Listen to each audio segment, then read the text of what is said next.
There's just something about demons that has both intrigued humans over the years, but also scared the living daylights out of most sane folks. I'm personally against the practice myself. What about you? Not for me, thanks. The world is scary enough as it is. Very good take. Number 5. Pazuzu. Pazuzu would be a demon that would terrify Ed and Lorraine were they to deal with a case involving Pazuzu in real life. Pazuzu is an extremely powerful demon who is the main antagonist of the Exorcist series. The entity plagues Regan McNeil, possessing her and almost fully claiming her. Even though the demon is expelled and Regan's soul is saved, it costs the elder priest who helps her his life and Damien Karras, the younger priest, something far worse, his soul. In the newest chapter of the Exorcist franchise, it appears that Pazuzu may have grown in power, possessing not one but 2 girls at once. However, it's also possible that Pazuzu has made a friend or perhaps recruited a fellow demon to join them in their evil plan. But it's been implied and suggested that this is a more synchronized possession, where the demon plaguing the 2 girls, whether it is Pazuzu or is not and is just pretending to be,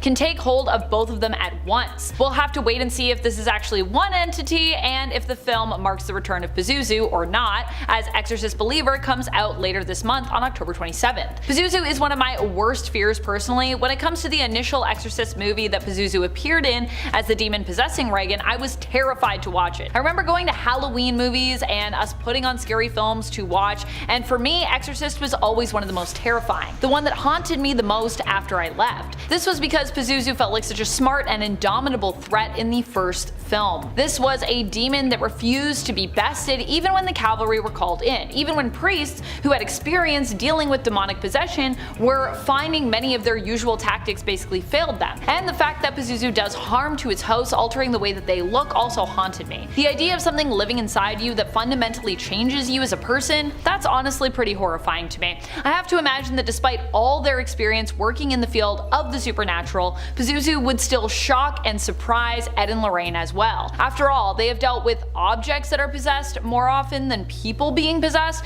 and not on a level like I would say what Pazuzu does to those it torments. We're talking life or death scenarios here that feel like they're completely out of your control, where people were literally willing to put their lives on the line to defeat Pazuzu because of how dangerous this demon seems. Number 4. Behemoth. The very mention of this ancient and monstrous entity conjures images of unparalleled terror. The demonology of Ed and Lorraine Warren, renowned paranormal investigators, often delved into the darkest corners of the supernatural, but even they might have shuddered at the thought of confronting Behemoth. Okay, no, not the ride at Canada's Wonderland. I'm talking about the mythological beast that dates back to the beginning of mankind, and whose name is now an adjective, for any large or powerful being. The name Behemoth originated historically from the archaic Jewish name for hippopotamus, and is best described as a beast from the biblical book of Job. He is a form of the primeval chaos monster created by God at the beginning of creation, being paired up with other, chaos monster Leviathan, and according to later Jewish tradition, both would become food for the righteous at the end time. Hey, if I wind up qualifying as righteous, can I just have a funnel cake instead? Once again, not any kind of reference to the theme park. These beings came first, but now I'm kind of in the mood to tackle a roller coaster. In religious and mythological texts, Behemoth is a primeval force, a creature of immense power and malevolence. Its name alone invokes fear, as it's often associated with, chaos, destruction, and chaos on an apocalyptic scale. Described as a colossus monstrous being, Behemoth is often depicted as a grotesque combination of various animals, a nightmarish fusion of strength and ferocity. He is said to take the form of a colossal large elephant with pitch black eyes covered in white scales that appear to be falling off, and has teeth the size of Mount Everest. Its mere presence is said to bring about cataclysmic events, shaking the very foundations of the world. One can only imagine the sense of dread that Ed and Lorraine, who confronted numerous supernatural entities throughout their careers, might have felt in the face of such an ancient and malevolent force. Behemoth represents the embodiment of the darkest aspects of the human psyche, a symbol of the unknown and the terrifying. For the Warrens, who devoted their entire lives to investigating and combating paranormal forces, Behemoth would have been the ultimate challenge, a test of their faith and courage. It is a testament to the depths of their dedication and strength, of their convictions that they were willing to confront such formidable entities in the name of protecting others from the forces of darkness. In the realm of demonology, Behemoth stands as a symbol of the enduring power of fear and the human fascination with the unknown. Its legend serves as a reminder that even in the face of unimaginable terror, there are those who are willing to confront and challenge the forces that seek to harm humanity. As, a lot of us contemplate the legend of Behemoth and the fearless pursuit of truth by individuals like Ed and Lorraine, we are reminded that the human spirit has the capacity to confront even the most terrifying of demons, and in doing so, shed light on the mysteries of the supernatural. Number 3, the red-faced demon Sixtas. Probably one of the most terrifying entities to appear in the Insidious franchise. The red-faced demon is the one who takes and possesses Dalton in the first Insidious movie. While not always the main demon and supernatural threat of the franchise, I would say he's up there as he is the main antagonist of the first film and is vanquished after returning in Insidious the Red Door. What makes Sixtas so scary is that he's an entity that resembles the devil who literally scares the mediums that Josh consults in an effort to get back his son and understand what is happening to him. Besides that, this is a demon who takes people and severely mistreats them while they're captured, while possessing them in the waking world, using their physical forms to carry out unspeakable evil acts. He also is shown shedding his skin and has extremely sharp claws, like literally spends just time off sharpening those claws. To me, there has always been something deeply upsetting about demons who can possess you and make you do horrible things in the waking world. The feeling of losing control to the point where you're forced to do things you know you would disagree with, all while not even being aware of really what you're doing because you're locked away in some like hellish realm being tormented while not even getting to know what Sixtas is using your body to do. All of that's pretty horrifying, I'd say. I have never been a fan of possession when it comes to horror movies. I don't like possession in real life, but in movies I'm like, that's terrifying. I don't really understand why Sixtas comes and takes people so that they can move into the real world through them, but like many demons out there, it probably has to do with the fact that they want to feel greater than they are. They enjoy causing harm to others and feeling like they exist on the physical plane. It gives them a sense of control. I feel like many demons, like people, just want to be seen and so they kind of lash out. But then again, demons like Sixtas are also frightening because unlike people, they can't really be like reasoned with. Ed and Lorraine could even end up taken by Sixtas themselves if they attempted to come after the demon for the harm they had caused the Lamberts. In Insidious, it seems like no one really wants to have to deal with this demon, even those that are tasked with the job of doing so as experts, which I get. I don't think I'd even be able to accept or consider a job like that. It's honestly so frightening. Number 2, Beelzebub. Okay, the rest of these demons been small fries. Now we're getting into the big hitters. Beelzebub is thought to be one of the first angels to have ever fallen to hell, alongside Leviathan and Lucifer himself. He and Lucifer actually have a bit of an identity crisis, as the two are sometimes thought to be interchangeable. They got like similar haircuts, I think. Some demonologists, and yeah, there are people who call themselves demonologists, argue Beelzebub is another name for Lucifer. Some pose he's one of his most trusted lieutenants. No one can agree, but whatever he is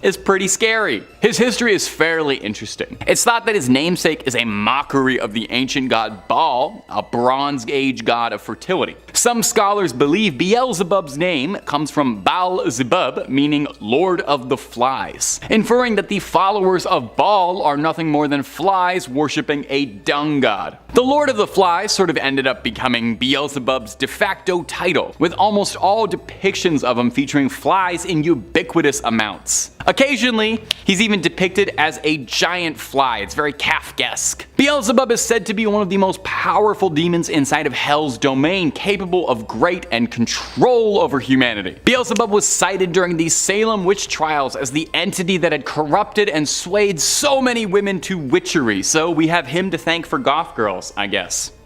There's a bit of a discrepancy as to what sin Beelzebub is thought to preside over, with some offerings saying pride and some saying gluttony, but more often gluttony, which I think seems a little more fitting for flies anyway. I've never met a particularly proud fly. The number 1, Asmodeus. Now yes, it probably would have made a lot of sense to have Lucifer or Satan as the number 1 spot on this list. I mean, king of hell and all that. Let's give him an honorable mention. Let's give him a little clap. Let's give him a little equal attention. Yay, Satan. Hail Satan and all that. You're a great guy. Yeah. And let's say he's the number 0 spot, just because I thought it was a little too obvious, and I'm pretty sure most of you know who Satan is. And there's other demons to talk about. You know, I'm all about glowing up underrated demons, some of that, hidden talent. So filling in at the number 1 spot is Asmodeus, one of the princes of hell and the embodiment of the cardinal sin of lust. It's one of the best sins there is. Asmodeus fell from heaven along the other fallen angels, reforming as a prince of hell.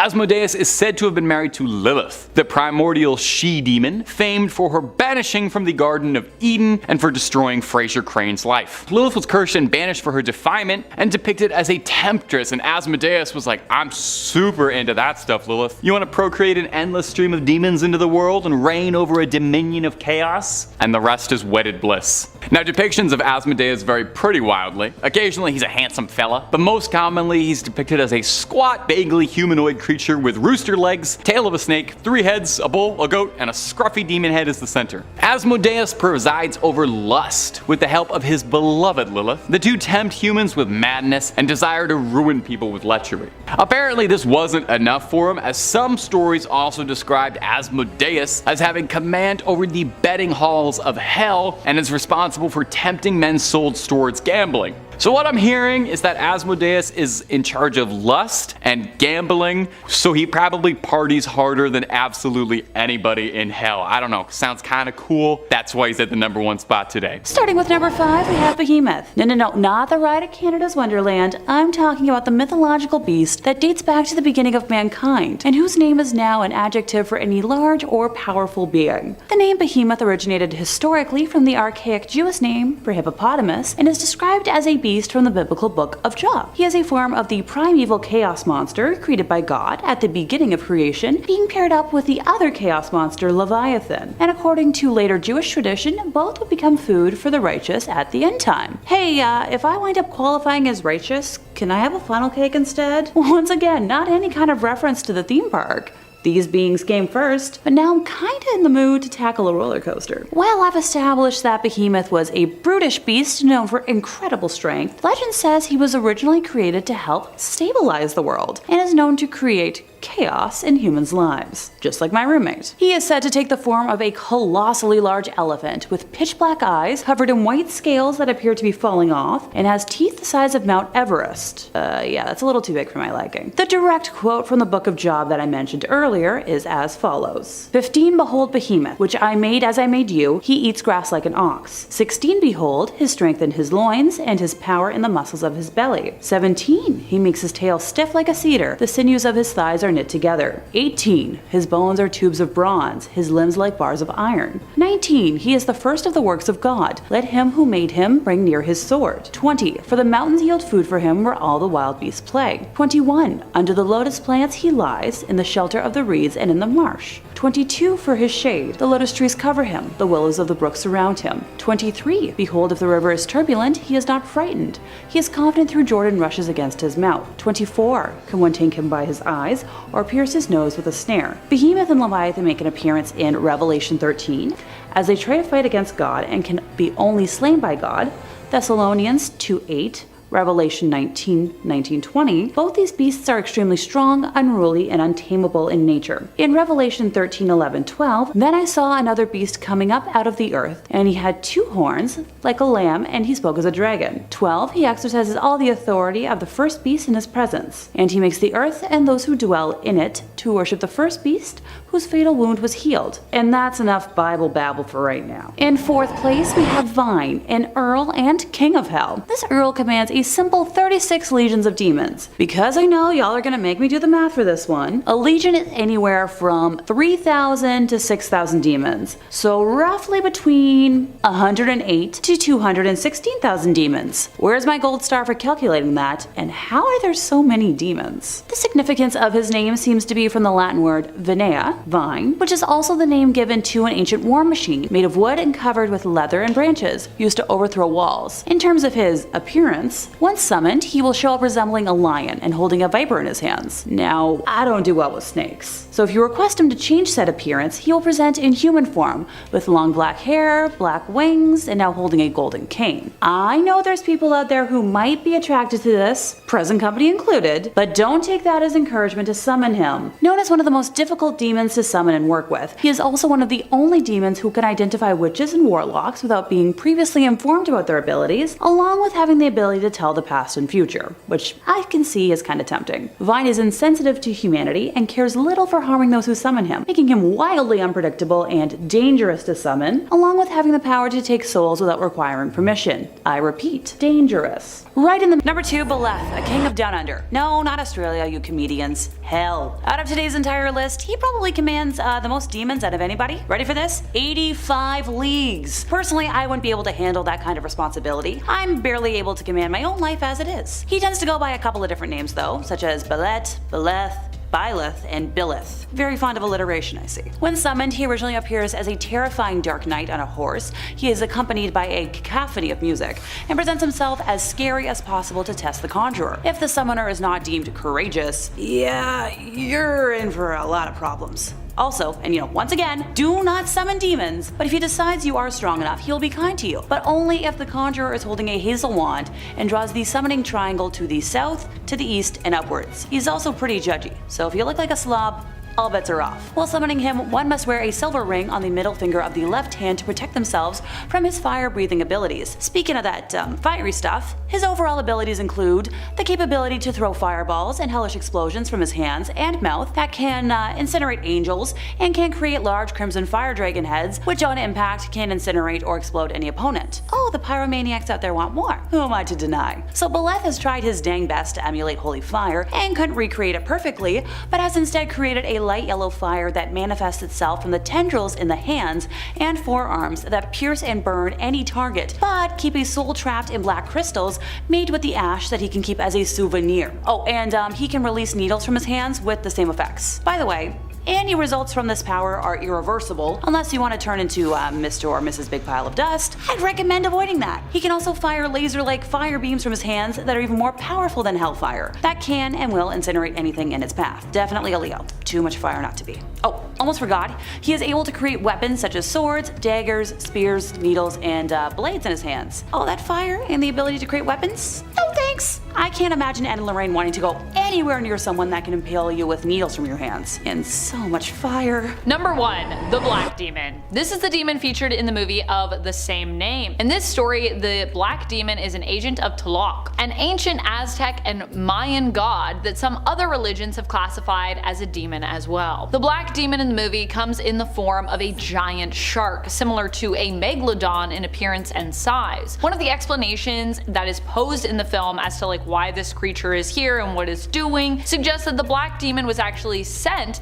by Tlaloc to attack as a result of negligence when it came to an oil rig out on the ocean whose company had basically done nothing to investigate or mitigate oil spills. If I were Tlaloc, I would probably be pissed too and send out the Black Demon to take revenge on humanity for all their greed and all the harm they've done to both the sea and the land. Needless to say, were Ed and Lorraine adrift on a dinghy out in the ocean and confronted by the Black Demon, I feel like it would be a pretty terrifying experience for them, despite their demonology experience. I mean, demons that can't be seen, but whose presence can be felt, who exist on another plane of existence, that's one thing. A demon who is literally a giant megalodon that exists in the real physical world is entirely another. We aren't just talking about being chased by ghosts here, we're talking about being hunted by a believed mythical, but it apparently turns out real beast that exists beneath the ocean's surface. I think the other thing that has always frightened me about sharks is that they're straight up predators who exist in a world that we aren't really meant to occupy. The ocean is a deep and dark and mysterious place,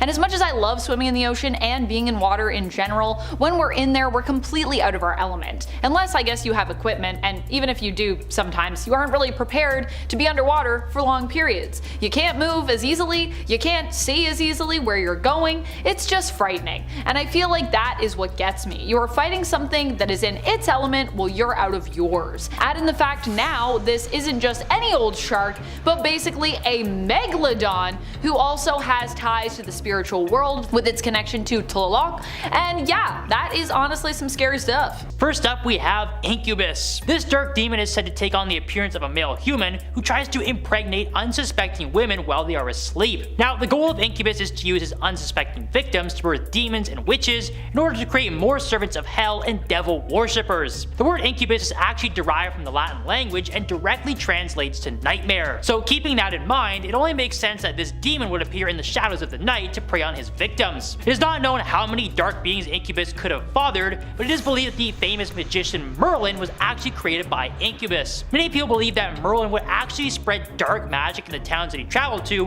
while he was under the demon's control. Now, some people also believe that this demon has actually been summoned through a Ouija board on multiple occasions. There are many stories that people find their partners alone in bed doing some unspeakable acts by themselves. It also appears that any woman who has been a victim of incubus has no recollection of the events that led to their eventual pregnancy. And once a Ouija board has been used to summon incubus, it is incredibly hard to get rid of him. This is not as simple as opening a door and kicking someone out of your house when you want them to leave. Some of the oldest tricks that were used in the medieval era include covering your bed in black salt and burning special types of incense that incubus really doesn't like. So unless you want to have a very disgusting visitor arrive in your home, the incubus is one demon you should never activate with a Ouija board. So do you believe that Ouija boards are as dangerous as people claim? Give us your thoughts in the comments down below as we check out some more demons. Next up is Beelzebub. This demon is viewed as many different things by many different people, which brings up the possibility that it could be a real-life shapeshifter. Now, most demons have a clear goal that they want to achieve,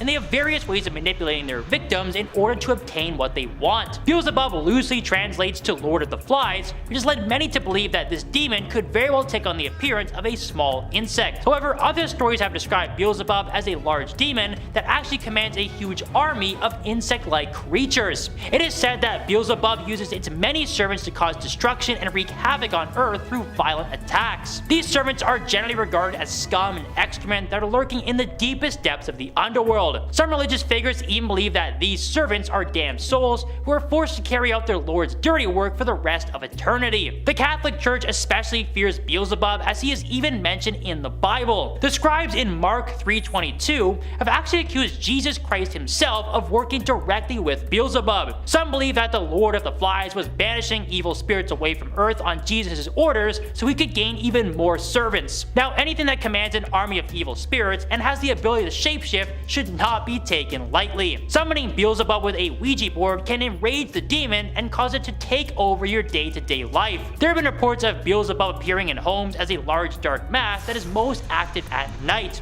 Other smaller paranormal events are likely the work of his minions, but this is one demon you do not want to mess around with. Number 5, the Legion. Now maybe this is a cheat to start off this list because this is technically supposed to be a top 5 list, but I think including this one might make it a top 500,000 list, roughly. This next demon is known as Legion, for it is many. The Legion's first appearance comes to us from the Gospel of Mark. It's a very early issue, so if you still have that, hold on to it, collector's value. Wherein Jesus Christ was wandering, encountering a young man who seemed to be possessed by a demon. When Jesus spoke to the man, he asked for the name of the demon inside him so he could exorcise him properly. And the demon spoke back and answered saying, "Legion, for there were many devils inside him." As with any demon, this demon was driving its host to behave like an animal, trying to compel the man to sin, acting violently and aggressive. Now, JC exorcised the demon, and upon being exorcised, asked if it could be transferred to a herd of pigs to live out its demony days,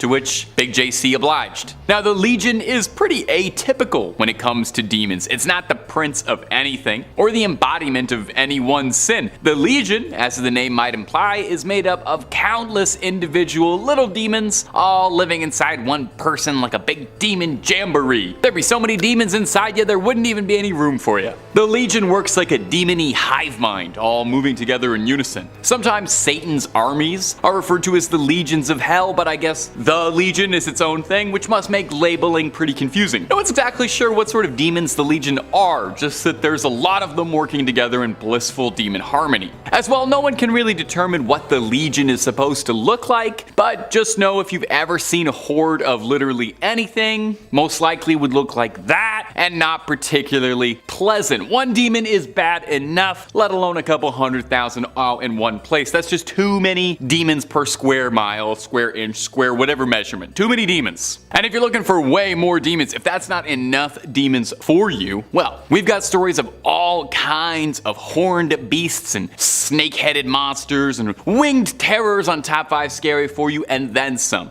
If demons aren't your jam, we got ghosts, we got ghouls, we got goblins, we got conspiracies, we got anything scary you can think of. Hit subscribe, hit that little bell as well, and don't miss a single scream. But do that at the end of this video, because I got 4 more demons coming up for you right now. Number 4, Belphegor. A demon who's had his heyday in pop culture. Maybe you recognize Belphegor from Supernatural's first fledgling season, all the way back when the boys were wide-eyed and hadn't even died once yet. Or maybe you're a big JRPG fan, maybe you're a Persona fan, and you recognize Belphegor as the perpetually bored demon on the can. And if you're like me, and you never stopped to ask why this enemy in a video game was a demon that was sitting on the toilet, maybe you just figured, hey, it's a video game, there's a talking cat, there's a dream world, you play as a teenager who has a healthy sleep schedule and a healthy social circle, it's not a realistic game, maybe you didn't think about it. But there's a reason for this foul demon's appearance. He's one of the 7 princes of hell, the demonic icon of sloth, and his favorite offering isn't blood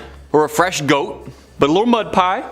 Feces, if you want to get technical. I'm not going to judge, and I'm not going to ask what he's doing with it. Old lore has it that if you wanted to summon Belphegor, you just had to bring him a lot of feces. There's no metric volume ever listed, just a lot. If you do summon him, he'll trade you wondrous riches, expand your ability to discover new things, but at the cost of the temptation of your mortal soul, and also you'll probably never have clean hands again. I'm sorry, I don't usually work so blue. It's the lazy man's comedy, although perhaps that's fitting for the demon prince of sloth. Now, Belphegor has been depicted in all manner of ways over the years. Sometimes he appears as these esoteric things like tree branches or takes the form of beautiful women. But one wood carving in the 18th century of him sitting on an 18th century toilet sealed his fate forever, and since then he has always been depicted as a horned demon on a porcelain throne. Belphegor, if you're watching this video, I want to make something clear. I'm not making fun of you. I'm just trying to make sense of this. What are you doing with that stuff? Where is it going? What are you doing with it? Number 3,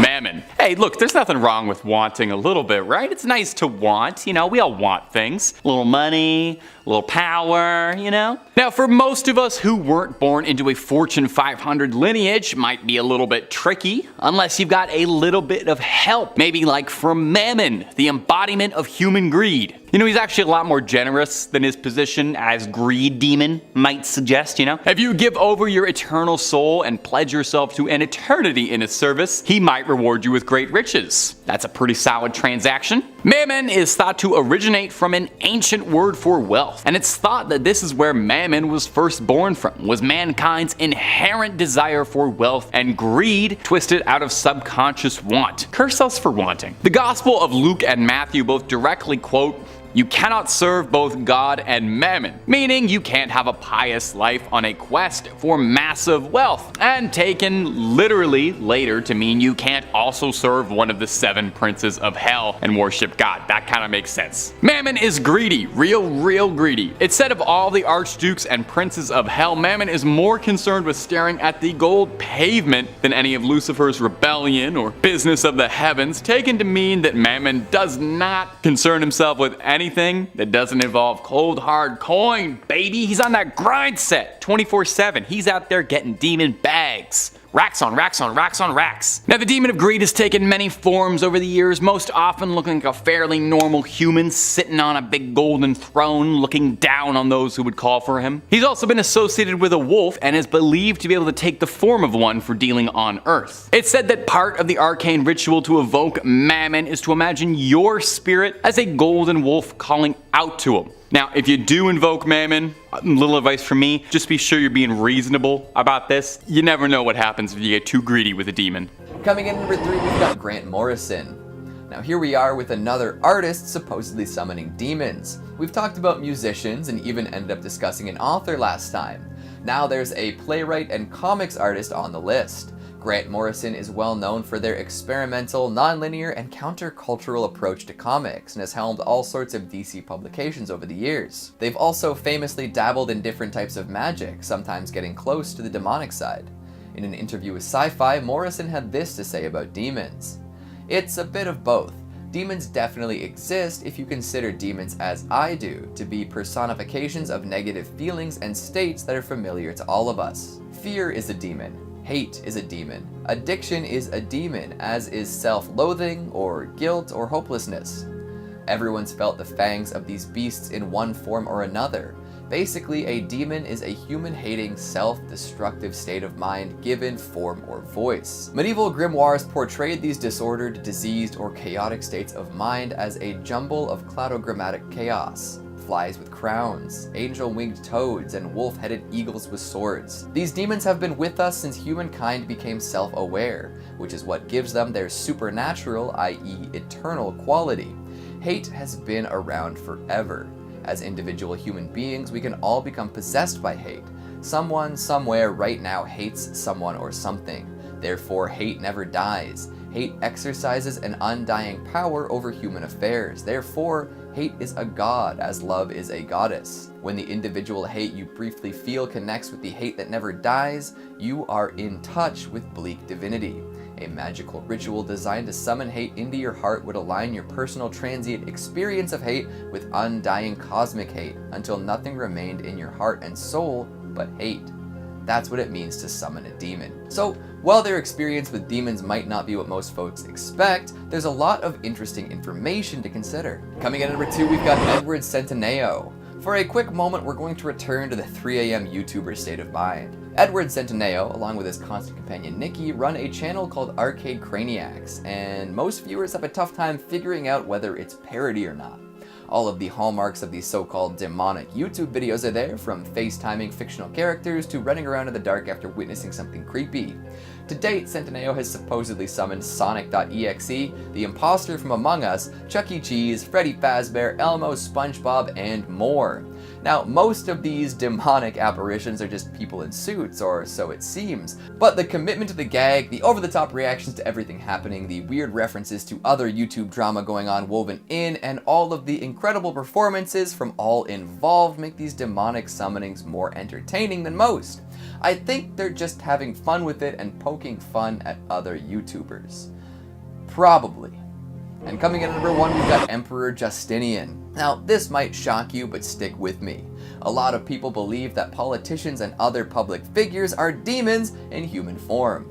I know, controversial. But there are few examples as well researched and documented as the Eastern Roman Emperor Justinian. Procopius of Sejarah penned a tome called The Secret History that included plenty of scathing remarks concerning this emperor.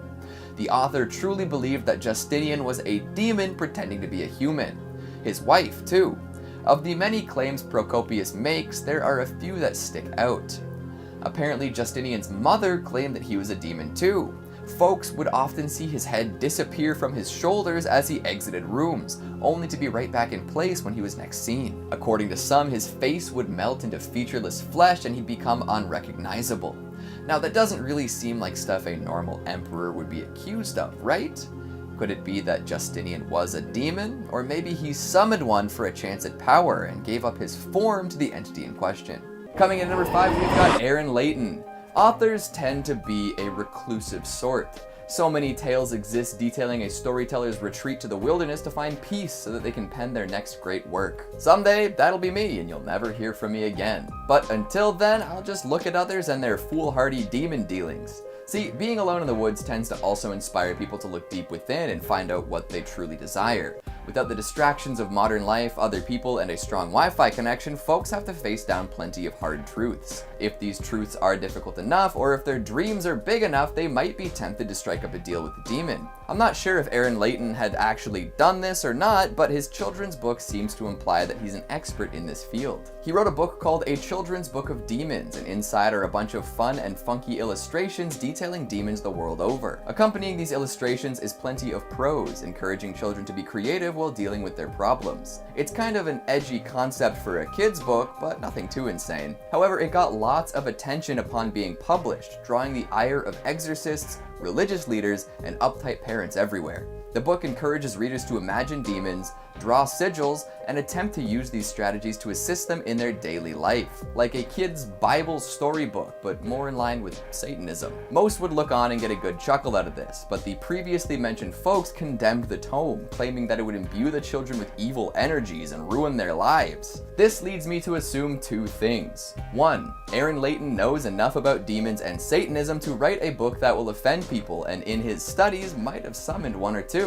Maybe they helped him write it. And two, some of the parents who ended up buying this book for their kids actually witnessed some demonic activity. Nobody would be getting so up in arms about something totally harmless, so there must be at least a little bit of power here. I wonder what the kids use their demons for. Maybe acing a spelling bee or getting extra helpings for dessert. Number 4, Charlie. Staying on the topic of children summoning demons for a moment, let's discuss this viral smash hit of a demon summoning trend. Remember when this was all anyone was talking about? Oh boy. Part Bloody Mary, part Ouija, and part internet challenge, Charlie took the Western world by storm. It kind of inspired its own miniature satanic panic as concerned parents and news organizations rushed to understand the appeal of the game. In fact, I bet it would have all blown over much more quickly if folks just calmed down a little. But kids and teens across the nation were playing this game and supposedly successfully summoning a demon. Charlie, if you couldn't tell. The game works like this. Set up a little 2x2 grid and a piece of paper, writing yes and no in each of the squares. Once this is ready, balance 2 pencils perpendicularly atop each other so that one can sort of spin freely. Now you're ready to play. Chant Charlie and ask some questions. Apparently if the top pencil moves, that means Charlie is present. Is he good? Is he bad? Who knows? But a lot of folks took advantage of this interesting stationary-based phenomenon and claimed that they had managed to summon real demons. After asking some particularly salacious questions, they got answers they didn't like and began freaking out. Did this really hurt anyone? It's questionable, but like I said before, it inspired a whole lot of new coverage and panic amongst the morally upright who believed that the kid would encourage their kids to take their paranormal investigations a step further. It's been a while since someone went viral for playing Charlie, and I can't say that I've seen any major new updates concerning folks who supposedly summon demons. So maybe it was a temporary visit, one without lasting effects, but who knows? Somebody test it out for me, alright? Let me know if Charlie's still kicking and what he offers in exchange for a soul. Coming in at number 3, we've got Robert Johnson. A classic tale is that of the Faustian deal. Somebody wants something so bad that they're willing to give up their soul for it. Success in life, and then an eternity of servitude to a dark force in the afterlife. Worth it. Robert Johnson decided he wanted to be the ultimate blues guitarist and would give anything to make that happen. Some say that he sold his soul to the devil for the skills required. When he played, his talent was so impressive that much of his audience had no choice but to believe it was acquired through paranormal means. I'm sure that did a lot for his ego. Looking into this story, it's said that he met a devil at a crossroads and Satan tuned his guitar for him. Tenacious D who. The devil went on to teach Johnson how to master the blues, which was the prevalent guitar genre at the time, and from then on he was a genius on the fretboard. No one could keep up with him, and he impressed countless listeners. However, he was met with an unfortunate fate, which only served to intensify the rumors about his skill. At the young age of 27, he passed away with foul play suspected. By that time, though, he had produced 6 studio records and thrilled folks across America. If your legacy lives on for ages like his, is that a fair trade-off for an early death? We can't ask Johnson himself, but I'm sure he'd have a strong opinion on that one. Coming in at number 2, we've got Sid White. Originally interested in witchcraft, Sid gradually became aware of and enamored with demons. Believing that a demon is an entity that has wandered our earth for ages, possibly even for eternity, he has supposedly summoned demons on multiple occasions. The rituals remain largely the same across the board, but small changes can affect what demon you'll summon. Write this down. You'll need a dark room, candles, herbs, a Ouija board, and blood. All pretty easily attainable, don't you think? Especially that blood bit. You're full of it. From there, you need to know a specific spell or chant, especially if you're looking for a specific demon. Knowing what you're getting into is pretty important too, because if you're summoning demons willy-nilly, you're gonna have a bad time. A lot of people choose to summon demons to strengthen their connection with another world. This allows those who do so to draw increased strength and insight and hopefully improve their life some. However, Sid refuses to talk about what happens once he summons a demon. That's his private time, apparently. I mean, there are a lot of things people do behind closed doors that they probably don't want to discuss with the world at large. I pulled a lot of this info from an interesting article on Vice, and I'm sure Sid didn't want all the Vice readers to know his secrets. Check out the article if you want some more insight though. It'll be in the description. Coming in at number 1, we've got Niccolò Paganini, another masterful musician making morbid arrangements under cover of dark. Paganini was well known for being able to do things no other musicians could even dream of. As a child, he was a wunderkind, quickly picking up and becoming proficient in all sorts of different musical instruments. Being a child prodigy comes with a lot of pressure though, I'm sure. By the time he was a teenager, he was an alcoholic. However, he managed to overcome this, and in his early 20s, he became a well-regarded star, composing complicated and popular pieces of music and performing all over Europe. Some of the stuff he composed, nobody else could even attempt to play for years. He could play 3 octaves across 4 strings in one hand on the violin, and won a Stradivarius for sight reading a supposedly impossible piece. One of his most famous compositions was called Witch's Dance, which raised even more eyebrows. So maybe in his darkest hours of alcoholism, he reached out to a higher or lower power and asked for power beyond his wildest dreams.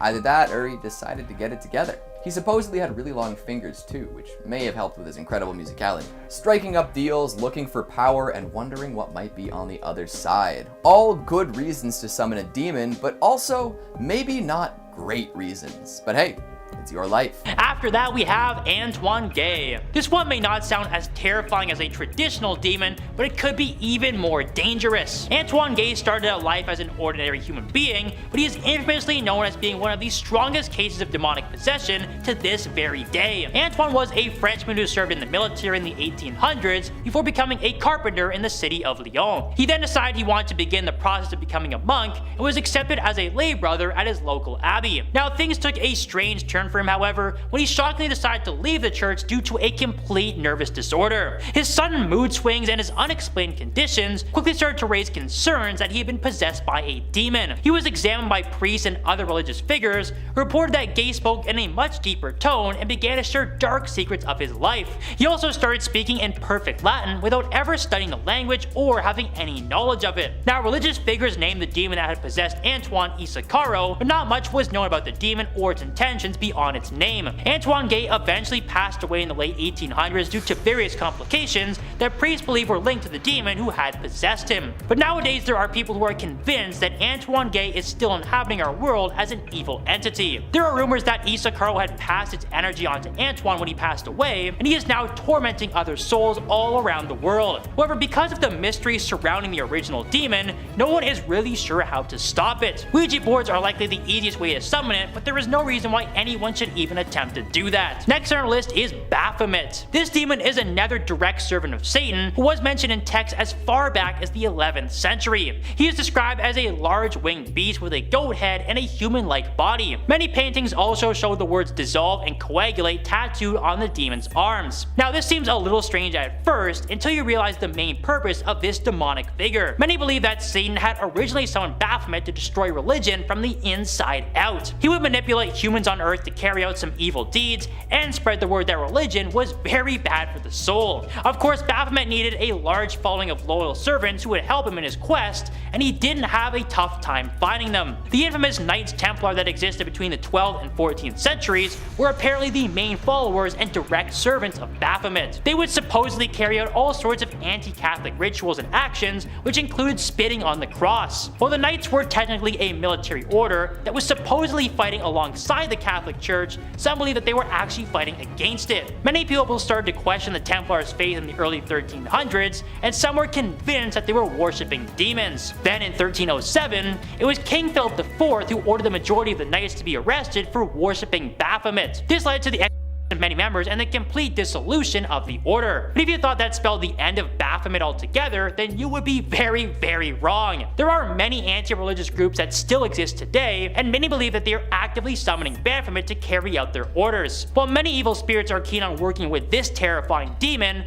others are still actively fighting to banish him forever. And finally, we have Lucifer. Now, this evil figure is actually a fallen angel who is now believed to be the demon of pride. Now, because pride is one of the 7 deadly deadly sins, Lucifer's actions have resulted in him being labeled a demon by many in the Catholic Church. It is said that Lucifer was actually one of God's greatest creations, and many regarded him as a true son of God. While Lucifer was gifted a throne by God himself and was placed in the Garden of Eden to enlighten humans, his own self-pride eventually got the better of him. After witnessing the creation of Adam and Eve, Lucifer was ordered to bow to the original pair of humans. But in a defiant move of power, Lucifer declared that his creation was far superior and he refused to bow to Adam and Eve. Now, some believe that Lucifer was incredibly brave to rebel against his creator, but God was not interested in hearing his argument. Lucifer was banished from heaven for his actions and is regarded as the first sinner for putting his own self-pride before God. His appearance as an angel quickly transformed into a demon who convinces people to develop egos. It is believed by many in the Catholic Church and others that egotistical people are the works of Lucifer himself, as he leads them to their inevitable downfall. While many demons could be considered more dangerous due to their violent natures, Lucifer could actually be the most cunning of them all. His slow and steady manipulation of a person's ego can lead to some terrible choices in life that can have irreversible consequences. The estimated number of victims who have been manipulated by Lucifer throughout history is well into the millions. Summoning this entity through a Ouija board might not have an immediate impact on a person's life, but it will slowly crush them over time. There are definitely ways to fix a person who is possessed by Lucifer, but you'd be better off just keeping him far away from any Ouija boards. Middle of the pack.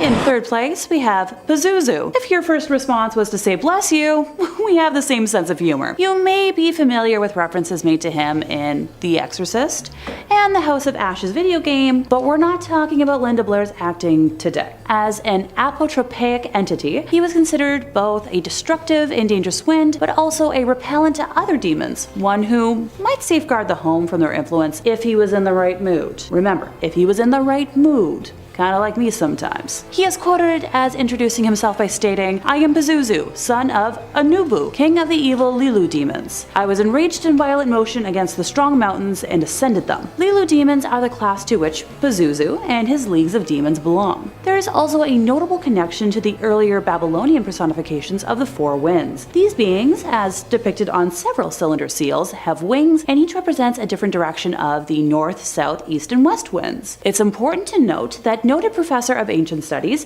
Franz Wigerman, calls attention to the crooked positioning of the masculine west wind in seals. Franz Wigerman calls attention to the crooked positioning of the masculine west wind in seals, which is similar to the posture in Pazuzu's physical depiction. More connections appear in later seals, as this same bent-over figure takes on talons and a scorpion's tail. The main difference in their depictions is the head, and the conclusion was made that it is Pazuzu's body and not his head that denotes him as a wind demon. Another scholar, Scott Neweagle, asserts that Pazuzu's possession of four wings links to the term kipatu, meaning circle, loop, circumference, and totality, suggesting his control over all cardinal directions of wind was inherited from his predecessors. Pazuzu was often depicted with a man's body, the head of a lion or a dog, talons for feet, two pairs of wings, a scorpion's tail, and a serpentine phallus. Around now you might be thinking, Pazuzu is a long name, he has to have some sort of a, nickname or other moniker, right? Sure. He's been called the agony of mankind, suffering of mankind, or disease of mankind. Take your pick. This god of wind and plague is known as Lucifer's right-hand man and has the power to control and rule over other evil spirits, being known to bring forth droughts and famine. It is said that he conspired with Lucifer to overthrow God, and they were thrown out of heaven together. He is fond of corrupting the innocent and good, being known to offer help that appears good and benevolent, but actually requires recipients to request more of his assistance, sending them further and further into his debt, sentencing them to an afterlife of eternal agony. See, reality is agony enough, so I'll pass. Our runner-up for today is Surgat, first mentioned in history in 1517, whose deceptive and cunning mind make him one of the most tricky demons you could possibly think of summoning. Due to his name, he is associated closely with Saturdays. Sure, he might be the least known demon on this list, lacking the background detail that emphasizes the other demons, but he is still very much to be feared. He is known as the one who can open all locks, which may seem a little silly on the surface level, but once summoned, he is impossible to escape or to conceal yourself from unless it's on his terms. Targets of Surgat are relentlessly pursued until found, and then presented with imagery until they go mad. He was the last demon to be summoned by known demon hunter and documentarist Pope Honorarius in his grimoire. Honorarius had thoroughly documented the strengths and weaknesses of every demon he summoned during his research into the oncoming War Against Demons, but had only written ability to open locks about Zergat before his untimely death, leaving history to believe Zergat was responsible for this event. Now, I'm not going to spell out how to summon him, because I hope I've made it clear enough by now that I exist to discourage that kind of behavior, but I did find it kind of neat that one would need a nail from an old coffin to do so. Oh, and before I forget, Zergat is invisible when he manifests, making him easy to lose track of. And in first place, we have Beelzebub, Lord of the Flies, Lord of Dung, and God of Filth himself. He is described visually as a smaller and hunched over creature with red or purple skin, ram horns, a forked tongue, and a long tail, along with incredibly powerful wings. Kinda sounds like a D&D character. He often prefers to appear as a fly when summoned, which may sound innocent until you consult history. Flies were believed to have been born from rotting flesh and, plagues. According to Christian beliefs, he began his career as a false god, convincing men to worship him and trick them, so he could give faulty advice that would harm instead of helping those in need. Before in the comments asks for a Bible citation, since I haven't been including them for all of the listings today, I'll mention it now. In Mark 3:22, the scribes accused Jesus Christ of driving out demons by the power of Beelzebub, the prince of demons. The name also appears in the expanded version in Matthew 12:24, 27, and Luke 11:15, 18, 19, as well as in Matthew 10:25. Jesus knew their thoughts and said to them, "Every kingdom divided against itself will be ruined, and every city or household divided against itself will not stand. If Satan drives out Satan, he is divided against himself. How then can his kingdom stand? And if I drive out demons by Beelzebul, by whom do your people drive them out? So then they will be your judges. But if I drive out demons by the Spirit of God, then the kingdom of God has come upon you." Funny. Hanging around this spooky stuff has me quoting the Bible more than I ever thought I would in my lifetime. Guess I should have paid more attention in my middle school religion classes, or when I was altar serving as a kid, instead of just figuring out the perfect angle to tip a candle at to splash wax on my arm. What? I never said I was a normal kid. Beelzebub is commonly described as placed high in hell's hierarchy. According to the stories of the 16th century occultist Johann Weyer, Beelzebub led a successful revolt against the devil, is the chief lieutenant officer of Lucifer, the emperor of hell, and presides over the Order of the Fly. And I thought I was a workaholic. The 17th century exorcist Sébastien Michaelis, in his admirable history, placed Beelzebub among the three most prominent fallen angels, the other two being Lucifer and Leviathan. John Milton, in his epic poem Paradise Lost, published in 1667, identified the unholy trinity of Beelzebub, Lucifer, and Astaroth, with Beelzebub as the second ranking of the many fallen angels, a quote from him claiming, "Satan except, none higher sat." In simple English, only second place is Satan here. His specialty is in tormenting mankind, causing wars, instigating murders, and known for his ability to place humans under the spell of other demons upon request. One thing historians haven't been able to settle on is which major sin he represents, with some claiming pride, others gluttony, but also some claim idolatry. Personally, since he allegedly originated from being a false god, I'm going to side with idolatry. But let me know in the comments which one you believe. Number 5, a gnome? Is a gnome a demon? I don't know, I find most gnomes benevolent, actually, but they could be. Our next clip looks like something out of the start of a low-budget horror movie, bit of an A24 vibe. I started watching this clip, and then as soon as it got going, I literally pressed my nose to my computer screen, so I hope you do the same. The clip was posted to the subreddit r/humanoid encounters. I definitely recommend it if you're into this sort of thing. There's a lot of really good humanoid encounters on there. And the poster explained that this has happened to their relatives, but they don't know what's going on. What we can see in the clip is bizarre. Someone is outside on their front porch, shining a light into the darkness, trying to find what is stalking them on their property. It can be a little hard to see, but behind the big rock, we see what looks like teeny tiny little hands peering out, trying not to be seen, playing a little game of know me hide and seek. Now, it can be hard to make out what exactly is going on in this clip, but it almost seems too like there might be more than one of those little creepy crawlers wiggling around back there. Now, the original poster suggested that these creatures are indigenous folklore of little people, which I think this is pretty interesting. Is a myth that is almost ubiquitous across the globe. Pretty much every people's, Ireland, Greece, the Philippines, New Zealand, Indonesia, and so many more, all have stories of gnomes or elves or little mischievous people creeping about in the night. I just find it interesting that the whole planet all has that myth Are they all wrong, or are gnomes real? Now, to put on our Scully hat for a second, get a little dowdy, this could extremely easily be somebody playing along for a prank, or someone just hiding behind a rock, playing with a doll, poking it out. The only evidence we have that this is a gnome is OP's word that they swear this is a close family member and they wouldn't do this sort of thing. And you can go through the YouTube channel, you see it's mostly just family videos, so that does make sense. So I toss it over to you, my beloved YouTube commenter gang. You guys keep me young. I love those comments. Little people creeping around, or is this just a tall tale? Oof. I spent all night working on that pun. And if you're looking for more videos of ghosts and goblins and gnomes with this guy talking over them, I've got lots of that for you on our channel. Hit subscribe so you don't miss any of it. Make sure you ring that bell so you doubly don't miss any of it. But if you really cared about me, no, I'm not saying you do. You do it at the end of this video so you can watch all the other demons caught on camera first, because I got 4 more coming. Number 4, Dogman. Coming up next is this clip that was making the rounds around the spookier sides of the internet of an Instagram user going live. The user was complaining that he'd seen something strange earlier in the day, referring to a dogman that he thought he had seen. Now, that is different from a werewolf. A dogman is a fairly popular cryptid that gets mentioned every now and again, kind of like a goatman or a mothman deal. It's like a bipedal wolf, but it's not a werewolf, okay? If you think it's a werewolf, that's a different thing. Anyway, this guy was talking on live and heard something strange outside and went to go check. Let's go with him and let's go watch the clip. Now we can roll it again if you didn't see it, but at around a minute into the clip, when the user going live hears something strange and goes in to check on what it was, we see something rush by, if only for a second, that does not look like it's from this world at all.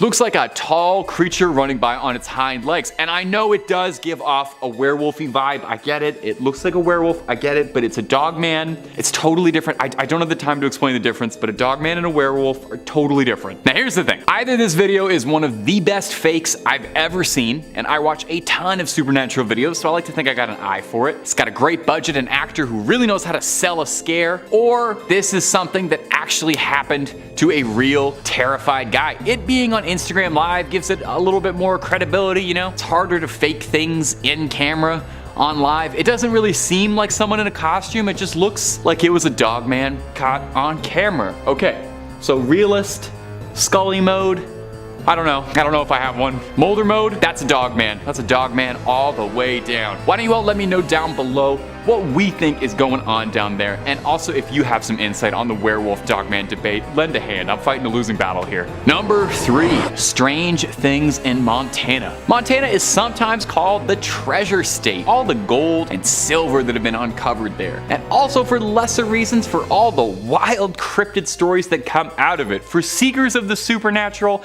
Montana is a treasure trove, a real treasure state. Now, Deer Lodge is a city in Montana, and it's purported to be a hotbed of supernatural occurrences. Rumored to be home to creatures that defy classification and scientific convention and avoid the trail cams. Until recently, a local rancher from Deer Lodge caught something bizarre on his land when something tripped the motion sensor on his trail camera. Now, the black and white footage shows a blindingly bright glowing humanoid with what looks like an oversized and oblong head walking bizarrely in front of the camera. My first thought is that Simpsons episode has Mulder and Scully guest starring. The Simpsons episode with Mulder and Scully where Mr. Burns is glowing green through the woods. That's what I'm thinking of when I see this. Now, this trail cam was miles away from any roads or trails, so there shouldn't be anybody creeping around, but there is. The rancher returned to the site of the photo and stood in the same spot and tried to mimic the composition of what he saw. When he posed himself against and compared the other image, he came out looking pretty human, compared to the sort of odd alien proportions of the glowing being, which also happened to be devoid of any features. So what was it? Now, some believe it to be extraterrestrial life. Popular. The show Ancient Aliens, the most reputable name in alien news, took the trail camera footage to analyze for authentication. No alterations, manipulations, inconsistencies were discovered of any kind. Well, I don't know what's going on in there. Others wondered if perhaps the creature could be a Bigfoot or a Sasquatch, or maybe even some other manner of currently undiscovered or unknown cryptid we don't even know about. This could be a first contact scenario. So what do you think was caught on this trail cam? An alien? A Sasquatch? Something dreadfully normal? We may never know, but it's fun to theorize. Number 2. the Sadako trampoline. Have you ever seen The Ring? Or perhaps the original, Ringu? Probably not, because if you saw The Ring, you would have died roughly 7 days after that, and then you wouldn't be able to watch all of these lovely videos on Top 5 Scary, and I'd miss you too much. The Japanese original is one of my favorite horror movies ever, which you probably notice if you watch this channel a lot, because I crowbar references in to Sadako roughly 3 times a week in these videos. Not my fault, she's the definitive ghost girl. Love her in Dead by Daylight, big fan of her. I can't think of many things I've seen in my life half as creepy as that image of Sadako stretching herself out of the TV into the real world, the greasy, long, stringy black hair over her pallid face. Oh, well, exactly for what happens in this next clip, which is just as terrifying. Take a look. At first, it seems like someone filming some summer fun, until you get a better look at what appears to be a figure clad all in white, crawling out from under the trampoline, looking a lot like Sadako crawling out of that TV. Definitely has me scratching my head watching over again. Now, not everyone is as convinced as your easily convinced crypt keeper. One commenter on the video attempted to debunk it as a fake, lending a little bit of insight as a video editor. They said, "I'll guess that the ghost figure is a clip of someone standing up, which has been motion tracked and composited in with blurring and opacity. If the shot was stabilized, like I'm guessing it was, this would be fairly straightforward and easy. The camera shake could be added in digitally after the motion tracking is done to really sell the shot. I noticed a blur on what looks like the ghost's back as it stands up, and the jumper's leg passes over the figure, and this blur is whipped away. The clip stops as the figure is moving above the black netting, which is being used to conceal any editing artifacts." Well, okay, so it sounds like they know a lot about video editing, infinitely more than I do, and that's all well and reasonable, but could also be a ghost. Who's faking ghost videos? That's too much time in the day to be faking ghost videos. In second place, we have the goofy old hag. In case any of you folks out there weren't aware, all of us here at Top 5 Scary are Canuck, and I knew when I found out about a very specific Canadian demon, I had to mention her. So this all started in the 1890s, when a small piece mentioning the hag in Newfoundland appeared in the Journal of American Folklore, and the world as a whole became aware that a strong belief in superstition had taken root in the province. Over the years, the Memorial University of Newfoundland Folklore and Language Archive, MUNFLA for short, has collected people's accounts of their experiences with the hag and the ways they rid themselves of her. It's undeniably strange that so many people in one geographic region report identical experiences, and that's the kind of stuff we'd love to see here. David J. Hufford, an employee of MUNFLA from 1971 to 74, wrote a book dedicated to his research around the hag. So visually speaking, she is described as a witch-like, wrinkled, and withered old woman with long hair. She can appear in doorways, be next to the bed, or even crawl on top of people and sit on them or pin them down. The legend is rooted so deep in the regional lore that locals have turned to using her name as a verb to describe their experience, with phrases such as, "I was hagged last night," "the hagging happened 2 nights ago," or "I got hag-ridden," being part of the regular vernacular for residents. David has reported that people thought they could summon the hag by reciting the Lord's Prayer backwards, and kill her by sleeping on their backs with stabby implements or boards with upright nails against their chests, designed to stab her when she sits on them. One victim of the hag even accused another person in the community of hagging him,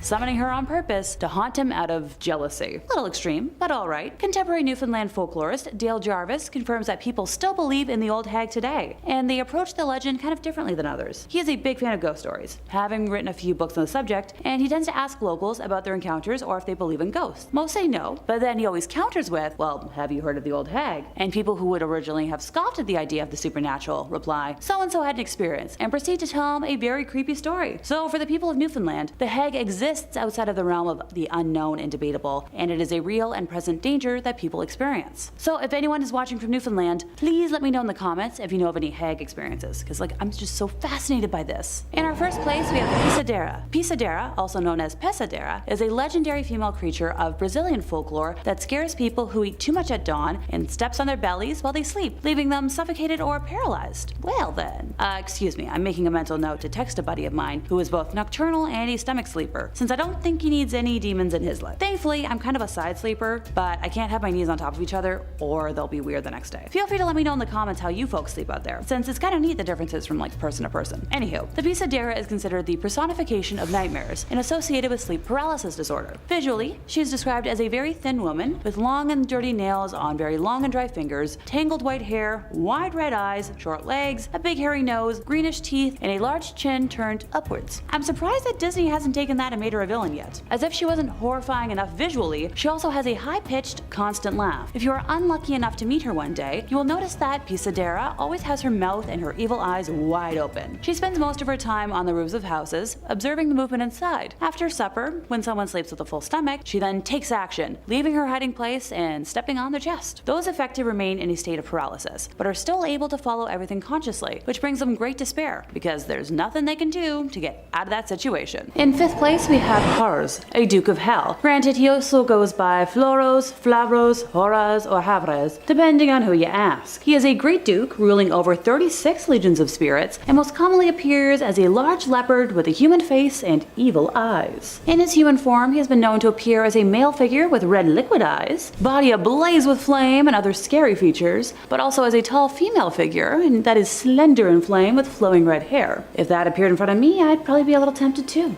Horus tends to be a demon a lot of folks try to summon due to his abilities to answer queries about the past, present, and future, which I know it's tempting. I too would love to know if I'll ever be able to afford to buy a home in this economy, but it's not worth the risk. Ooh, he's able to burn and destroy my enemies? Okay, maybe just like a little summoning just once as a treat. Just like a little list. 2 people. Okay, no, I know better. I don't want to be a bad influence. No demon summoning. When summoning him, if one does not follow the steps to the letter, so specifically invoking the magical triangle properly, he will take every opportunity to trick and lie to whoever is susceptible. He's also a very jealous demon, and not only does he not play well with others, he can be called upon to inflict vengeance on other demons. No, I'm not going to tell you how to summon him. No. Also, for the horoscope girlies like myself, he's a Capricorn. In 4th place, we have Valefor, a Duke of Hell. Sure, he only rules like 10 legions of spirits, but you'll see why in a minute. He's a bit of a busy guy. Something I know I can personally relate to. I swear I don't have a social life anymore. Going also by the monikers of Malifar, Malifar, and Valifar, he is known to appear as a lion with the head of a man, or as a lion with the head of a donkey. Okay, Midsummer's Night Dream, getting those vibes. He is also depicted as being utterly monstrous, with multiple lion limbs, a mighty mouth with a second one underneath, the ears of a donkey, and a devilish tail. No, he's not a Leo, but good guess. He tempts people to steal and is in charge of a good relationship among thieves. Valfar is considered a good familiar by his associates until they get caught in his trap. That's the thing with these demons. Sure, they'll tempt you with what you think you need or what you desire that's impossible for a reason, but I've never heard of a demon acting out of the goodness of their heart. Seriously, have you? They have needs as well, and those include playing with humans like we're their own personal little chess set. And sadly, we'd be only pawns in that game. No powerful queens here. Or so you could think. A goal of his is to collect human greed and manifest it as glittering treasure, while he teaches loyalty and the art of manipulation. Other demons refer to him as a tricky a-hole, so do with that information what you will. Most demons tend to show up, do what's needed, and then buzz off to wherever they need to go next. But Valefor will join you on whatever adventures you go on, even after the original summoning. But you should be careful, because if you're not smart enough or you're a bad sorcerer, he's gonna trick you as well. I'm not shocked. You shouldn't be shocked. He's able to manipulate angels and wizards to commit crimes and steal secrets for his own benefit, and he can use hellfire to dazzle the enemy with blinding explosions or to attack and defend himself. So while watching whoever he perceives as an enemy, he can use combustion to end someone by making them burn alive and create a wall of hellfire on command. Funny enough, he's a Taurus, so happy birthday, you stubborn demonic thing. No, you are not invited to any birthday parties. In 3rd place, we have Vine, an Earl and King of Hell. History isn't quite sure if he rules over 19 or 36 legions of beings, which is pretty dang scary to think about. I'd love a fact check down in the comments if anyone considers themselves more of, an expert. The significance of his name seems to be from the Latin word vinea, vine, which is also the name given to an ancient war machine made of wood and covered with leather and branches used to overthrow walls. In terms of his appearance, once summoned, he will show up resembling a lion and holding a viper in his hands. No, I don't do snakes. If requested to change that appearance, he will present in human form with long black hair, black wings, and now holding a golden cane. Okay, I know there's some people out there who might be attracted to this, visually, guilty, but don't take that as encouragement to summon him. A pretty face is not worth it, trust me. Known as one of the most difficult demons to summon and work with, he's also one of the only demons who can identify witches and warlocks without being being previously informed about their abilities, along with having the ability to tell the past and future. Vine is insensitive to humanity and cares very little for harming those who summon him, making him wildly unpredictable and dangerous to summon, along with having the power to take souls without requiring permission. In terms of abilities, Vine can create or summon hellstorms that fire lightning bolts that will explode or incinerate an intended target. The storms will literally track down the target until the goal is accomplished. He can also create or summon hellfire rains that have the ability to burn a human alive and incinerate them, and they're going to follow that target until their job is done. Oh, and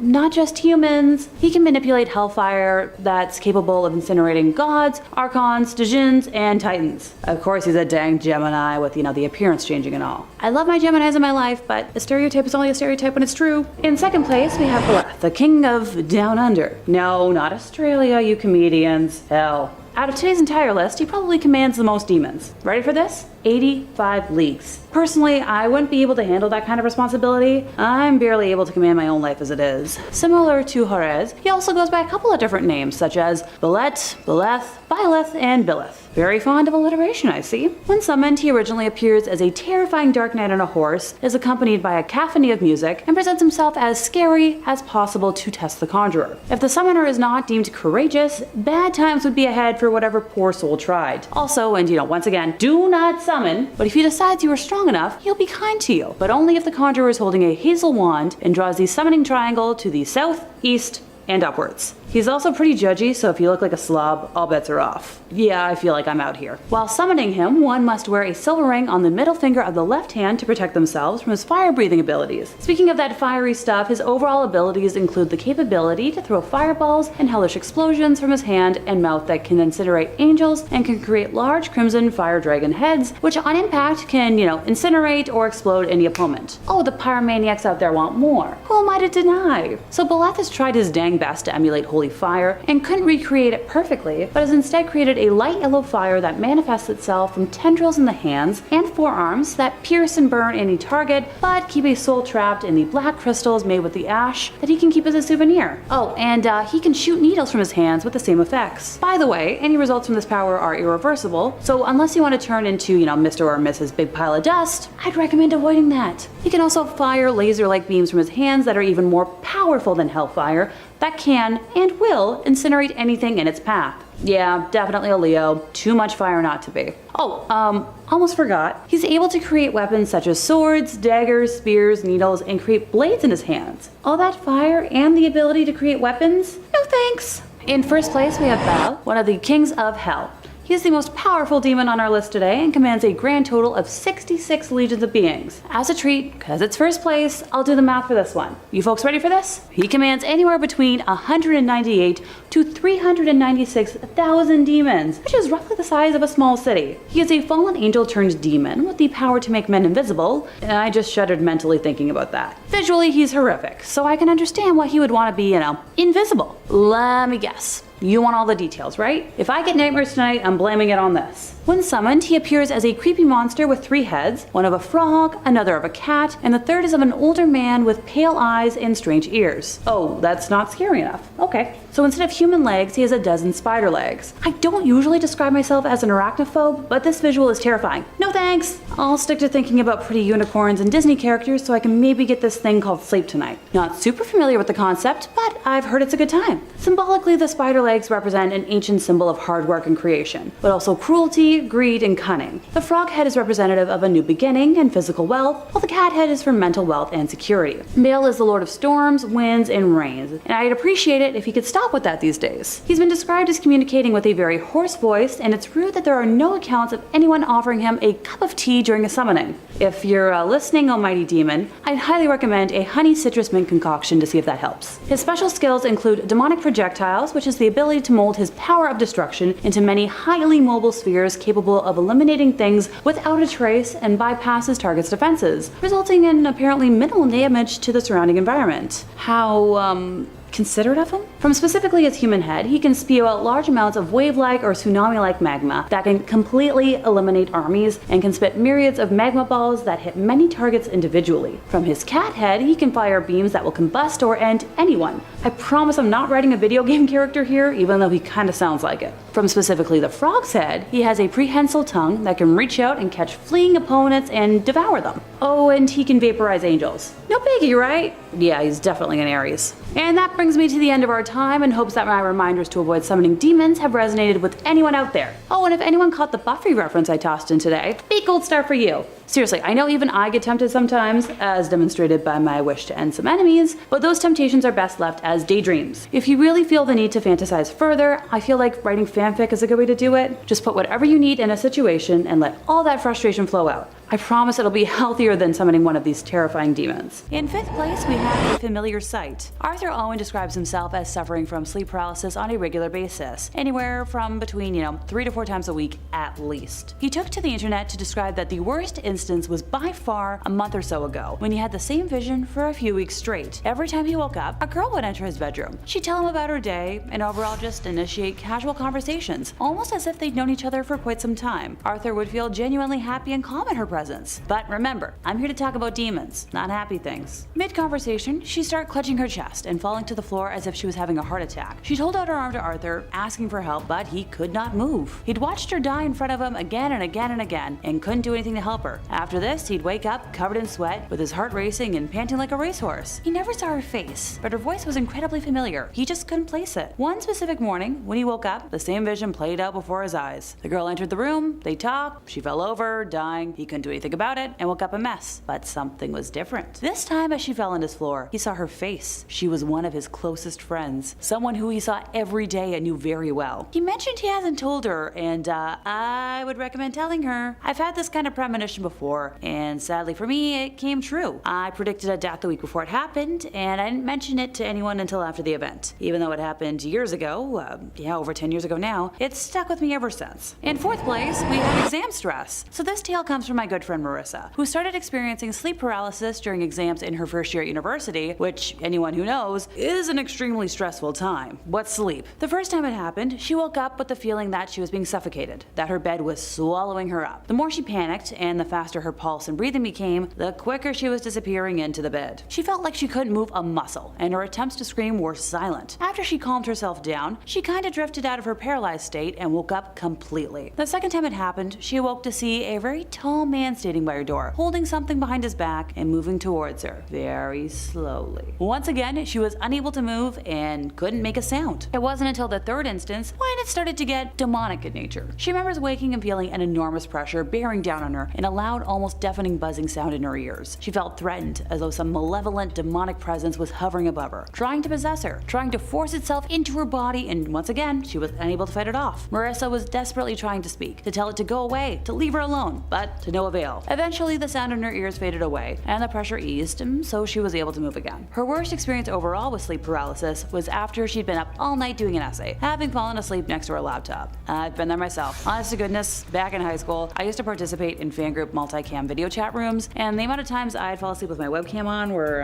kind of ridiculous. Anywho, embarrassing Alexa stories aside, back to Marissa. The next thing she knew was that she thought she had completely woken up, except for there was now a shadow demon looming over the end of her bed. It didn't have a face, but she could feel it staring at her, and it felt like pure evil. She tried with her whole body to scream, but nothing came out, which only made her panic more. Marissa felt like the demon was about to attack her, just before his head twitched to the side and he pounced on her chest, thrashing and suffocating her. She tried to close her eyes again and put all of her energy into trying to wake up and move her body, the whole time with the demon hallucination still attacking her. When she was finally fully awake, she wound up lying in bed for about a half an hour, shaking and next to tears, adamant in telling me that it was the scariest thing she'd ever experienced. Although she knows now that she wasn't actually being attacked by some demonic force, it's still absolutely terrifying when you're stuck in the moment and unable to do anything except wait for it to end. In third place, we have the jinn. In pre-Islamic Arabia, a specific type of shape-shifting spirit known as jinn, al-jinn, or jinn, was known to be the cause of sleep paralysis. The word describes a group of spirits that inhabit the earth but can't be seen by humans in their natural form, and translate to something veiled from sight or hidden. According to folklore, they are made of smokeless flame, but they can take human or animal form. They exist in the same realm as humans, but but outside of our physical world. The anglicized version of this term happens to be genie, but sadly I can't summon Robin Williams to be here with me today. Us Westerners associate Aladdin's genie with 3 wishes. So the Disney version was inspired by a folk tale in the 1001 Nights, a collection of tales from the Middle East and India called The Fisherman and the Genie. In this tale, a fisherman finds an old bottle in the sea. When he opens it, he discovers a genie that has been trapped for centuries. This story has a happy ending, as the genie ultimately bestows the fisherman with good fortune after it gets over its initial fury over being locked up for so long. So while details about the appearance and abilities of jinn vary, stories about these creatures can be found in the Quran, which is the sacred scripture of Islam. Like humans, they can choose between good and evil, procreate, and will eventually die. It is said that they live in deserted places, caves, graveyards, and, disconcertingly, darkness. So in pre-Islamic Arabia, they were said to inspire poets, since they're not described as good or bad. Still, it's believed that they're responsible for all sorts of things that befall humans, including diseases, accidents, and yep, sleep woes. A special type of jinn, known as jinn al-Taboo, is described as the culprit behind sleep paralysis, which, if I haven't stressed it enough already today, can be a pretty terrifying experience. Yes, I know,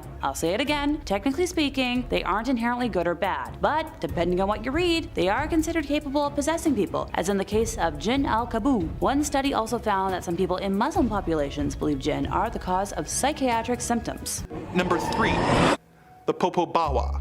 The Popobawa is one of the more recent demonic creatures on this list, with its first sightings being in 1965. The Popobawa is a Zanzibar legend, whose name literally translates to bat wings. This name is not a description of the creature's actual physical form, but rather a description of the large dark shadow that it casts during its attacks. Sightings of the creature have been reported periodically throughout the years in Zanzibar, with stories from the 70s, 80s, and reaching their peak in 1995, before taking a 5-year hiatus, and then being seen again in 2000 and 2007. One of the most popular explanations for this demonic creature is that a sheik man released a jinn in order to get revenge against his neighbors, but soon lost control of the jinn, who took to demonic ways. The Popobawa is described as a shapeshifter who takes many different forms, often switching from humanoid to animalistic shapes. It is known for being accompanied by a sulfuric odor, and it tends to visit homesteads at night and on rare occasions during the day. It is indiscriminate in its choice of victims, going from home to home and attacking all members of the family before engaging in physical attacks, poltergeist behavior, and most feared of all, forced sodomy. It then moves on to the next home in the community. Victims of Popobawa attacks are often encouraged to come forward with their story in order to get the community protection, in order to avoid repeat visits from the demonic creature. The creature apparently becomes enraged if their existence is denied, and during one incident in 1971 possessed a young girl who then spoke to a group of villagers in a deep man's voice to confirm its existence. If the Popobawa really does exist and attacks the people of Zanzibar, then he should obviously be avoided at all costs, as his style of attack would be not only painful and humiliating, but could have long-term effects on the sanity of his victims if he chose to return to make his attacks a consistent issue. This is one demonic force that there is no benefit to tangling with, and should be avoided as much as possible, for both your own sake and that of everyone in your community. Number 2. Any of the demons in the Lesser Key of Solomon. The Lesser Key of Solomon is a grimoire compiled in the 17th century from materials that were already centuries old at the time of the book's original publication. The volume is divided into 5 books, and one of which contains instructions on how to grant the practicing magician an eidetic memory and the ability to instantly learn materials. Another of the books teaches the user how to contact angels using a wax tablet and a method known as scrying.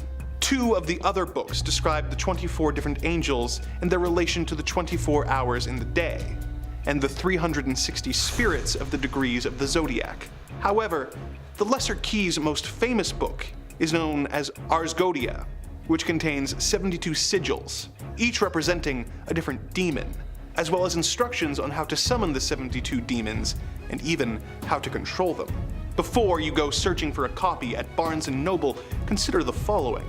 The Lesser Key of Solomon is apparently a cursed book, with anyone who owns a copy of it reportedly being subject to constant bad luck, or in some cases even death. Some owners of the book have reported seeing the pages turning by themselves and even flying across the room, while hearing whispers and seeing dark shadow people. If this warning has reached you too late and you have already fallen victim to this horrible curse, the good news is that it can apparently be broken by burning all the pages and disposing of the ashes. No one knows for sure who wrote the Lesser Key of Solomon. Some of course believe that it was written by King Solomon himself as a gift for his son. But others believe that it was actually dictated by some of the 72 demons in order to give themselves a means of crossing over to our world. Whoever actually wrote it, I hope that it was done with the purpose of helping us control the dark forces that are knocking on the door of reality, and not the other way around. As there is no way to know for sure who is responsible for this demonic grimoire, the smart move would probably be to avoid the book and avoid using it, and summoning forces beyond your understanding or control, who wish to claim your soul for their own. Number 1. Master Leonard. Who would have thought that someone named Leonard could be frightening? And yet here we are.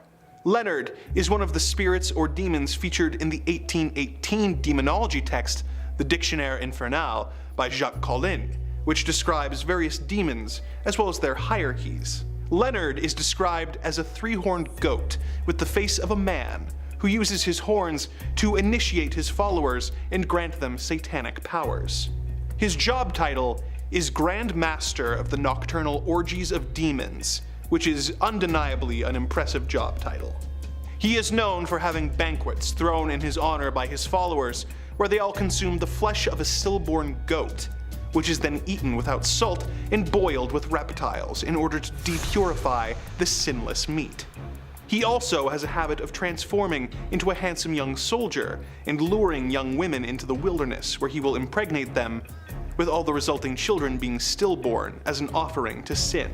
Male followers of Leonard are granted the ability to transform into monstrous animals, or even into the incubi, which we already detailed. What makes Leonard so frightening isn't just his ability to corrupt people, but the idea that his actions directly lead to more demonic creatures that we are unable to effectively fight being created. In order to keep our world as demon-free as possible, Master Leonard and his parties should probably be avoided, no matter how fun some parts of them might seem. With that, another one of our journeys together is complete. I hope that you have come away from this with a greater understanding of the evil forces that are at work in the world, and why it would be unwise to interact with or summon them in any way. Kicking off our list, we have the Grand Marquis of Hell, Andros. Depicted as an angel with either a raven's head or riding a raven, Andros is said to sow discord and can be very dangerous to the unprepared. According to the legend, it takes courage to summon Andros, since he will test the summoner's courage before appearing. The summoner can be given knowledge of hidden truths, but at a great risk, since he is known to deceive and manipulate. From what we know so far, would you ever try to invoke him? And if so, what precautions would you take? Share your thoughts in the comments section below. Andros is often invoked by those seeking revenge or justice, making him a popular choice among dark practitioners. He is also associated with the element of fire and is said to have control over destructive forces. Seen as a demon of war and conflict, Andros is often depicted as riding into battle on a black horse and wielding a sword. Obviously, this solidifies his reputation as a powerful and fearsome entity. As with many demons, there are those who believe Andros can be beneficial if summoned and controlled properly, but it's important to remember the risks involved when dealing with such dark entities. It is always recommended to seek proper guidance and protection before attempting any summoning rituals involving Andros or any other demon. On top of that, Andros is believed to have a special connection with crows and ravens. These birds are often seen as messengers of darkness, which further adds to the ominous aura surrounding Andros. Some also believe that Andros has the power to shapeshift into different forms, making it easier for him to deceive his victims. This ability adds a level of unpredictability and danger. when dealing with this demon. Next up, we have Belith, a powerful and frightening king of hell who commands 85 legions of demons. He is known for his furious and roaring voice, and he rides a pale horse. Belith is depicted as a soldier wearing red armor with fiery eyes and a fierce countenance. Belith's name derives from the Canaanite god Baal, which means Lord. He was worshipped by ancient civilizations as a deity of fertility, rain, and storms. However, in Christian demonology, he is seen as one of the most dangerous demons capable of instigating bloody wars and causing destruction. Belith is also known for his ability to deceive and manipulate humans. He can appear in the form of a man or beast, often taking the shape of a cat, dog, or even an angel. His purpose is to tempt humans into committing sins and leading them astray from their faith. According to demonologists, Belith can be summoned by those who wish to gain power and control over others. However, it is believed that he will turn against his summoner once his desires are fulfilled. This further emphasizes his treacherous nature and the danger of making deals with demons. He is customarily seen riding a pallid horse, and his presence is often heralded by a cacophony of assorted music. When he appears, his appearance is exceptionally fierce, intended to intimidate the conjurer, testing his courage. And let me tell you, you'd have to be the bravest person on earth to conjure a demon like this one. The one summoning him must exhibit bravery and, while holding a hazel wand, delineate a triangle striking in the directions of the south, east, and upward. Belith must then be commanded to enter this triangle using specific invocations. If he does not comply, the conjurer must repeat the threats and invocations, after which Belith will submit and carry out what he is ordered to do. Nevertheless, the conjurer must express respect and pay homage to Belith due to his status, and hold a silver ring on the middle finger of the left hand against his face in accordance with the traditions of infernal kings and princes preceding a Mammon. And our runner-up is Paimon, a demon king who is incredibly obedient to Lucifer. Paimon is known to grant many wishes, and his presence is always marked by loud music. When you think of a demon, you immediately imagine something horrendous looking, right? But don't be fooled by Paimon. This demon is portrayed as a strikingly handsome man, adorned with a crown of great value astride a dromedary. Sounds too good to be a demon, right? Frequently, a procession of demons and ghouls bearing a humanoid form precedes him, creating music with various instruments such as trumpets and cymbals. Upon arrival, he greets with a thunderous voice, booming and roaring for some time until the summoner gains control. Paimon's control over sound is not merely for show, but it also serves a purpose. In demonology, Paimon is often associated with divination and the ability to reveal hidden knowledge. His loud music and booming voice are believed to serve as a medium for communication between the human world and the spiritual realm. This makes him a valuable ally for those seeking answers or guidance from beyond. Paimon's role as a demon king also grants him immense power and authority among other demons. He is often depicted as having the ability to control and command legions of demonic entities, making him a formidable force in the supernatural world. Despite being portrayed as a powerful and intimidating figure, Paimon is said to be incredibly obedient to Lucifer and often acts as his messenger, carrying out his orders without question. This further solidifies his reputation as a loyal and trustworthy demon. Paimon's portrayal as a handsome, charming figure, coupled with his abilities and loyalty, has made him a popular character in literature, films, and other forms of media. He's often seen as a symbol of temptation and the dangers of seeking power and knowledge from dark forces. However, it should be noted that Paimon is still a demon, with all the malevolent intentions and desires that come with it. While he may grant wishes and reveal hidden knowledge, his ultimate goal is to corrupt and tempt humans into serving him and ultimately falling under the influence of Lucifer. Number 5. The Incubus. One of the more taboo evil demons on this list is the Incubus, the male equivalent to a succubus. While a succubus is known for seducing sleeping men in order to impregnate themselves with ghostly children, the incubus comes into a woman's bed while she is asleep and impregnates her. She then carries the baby to term, giving birth to deformed witches, wizards, or demons.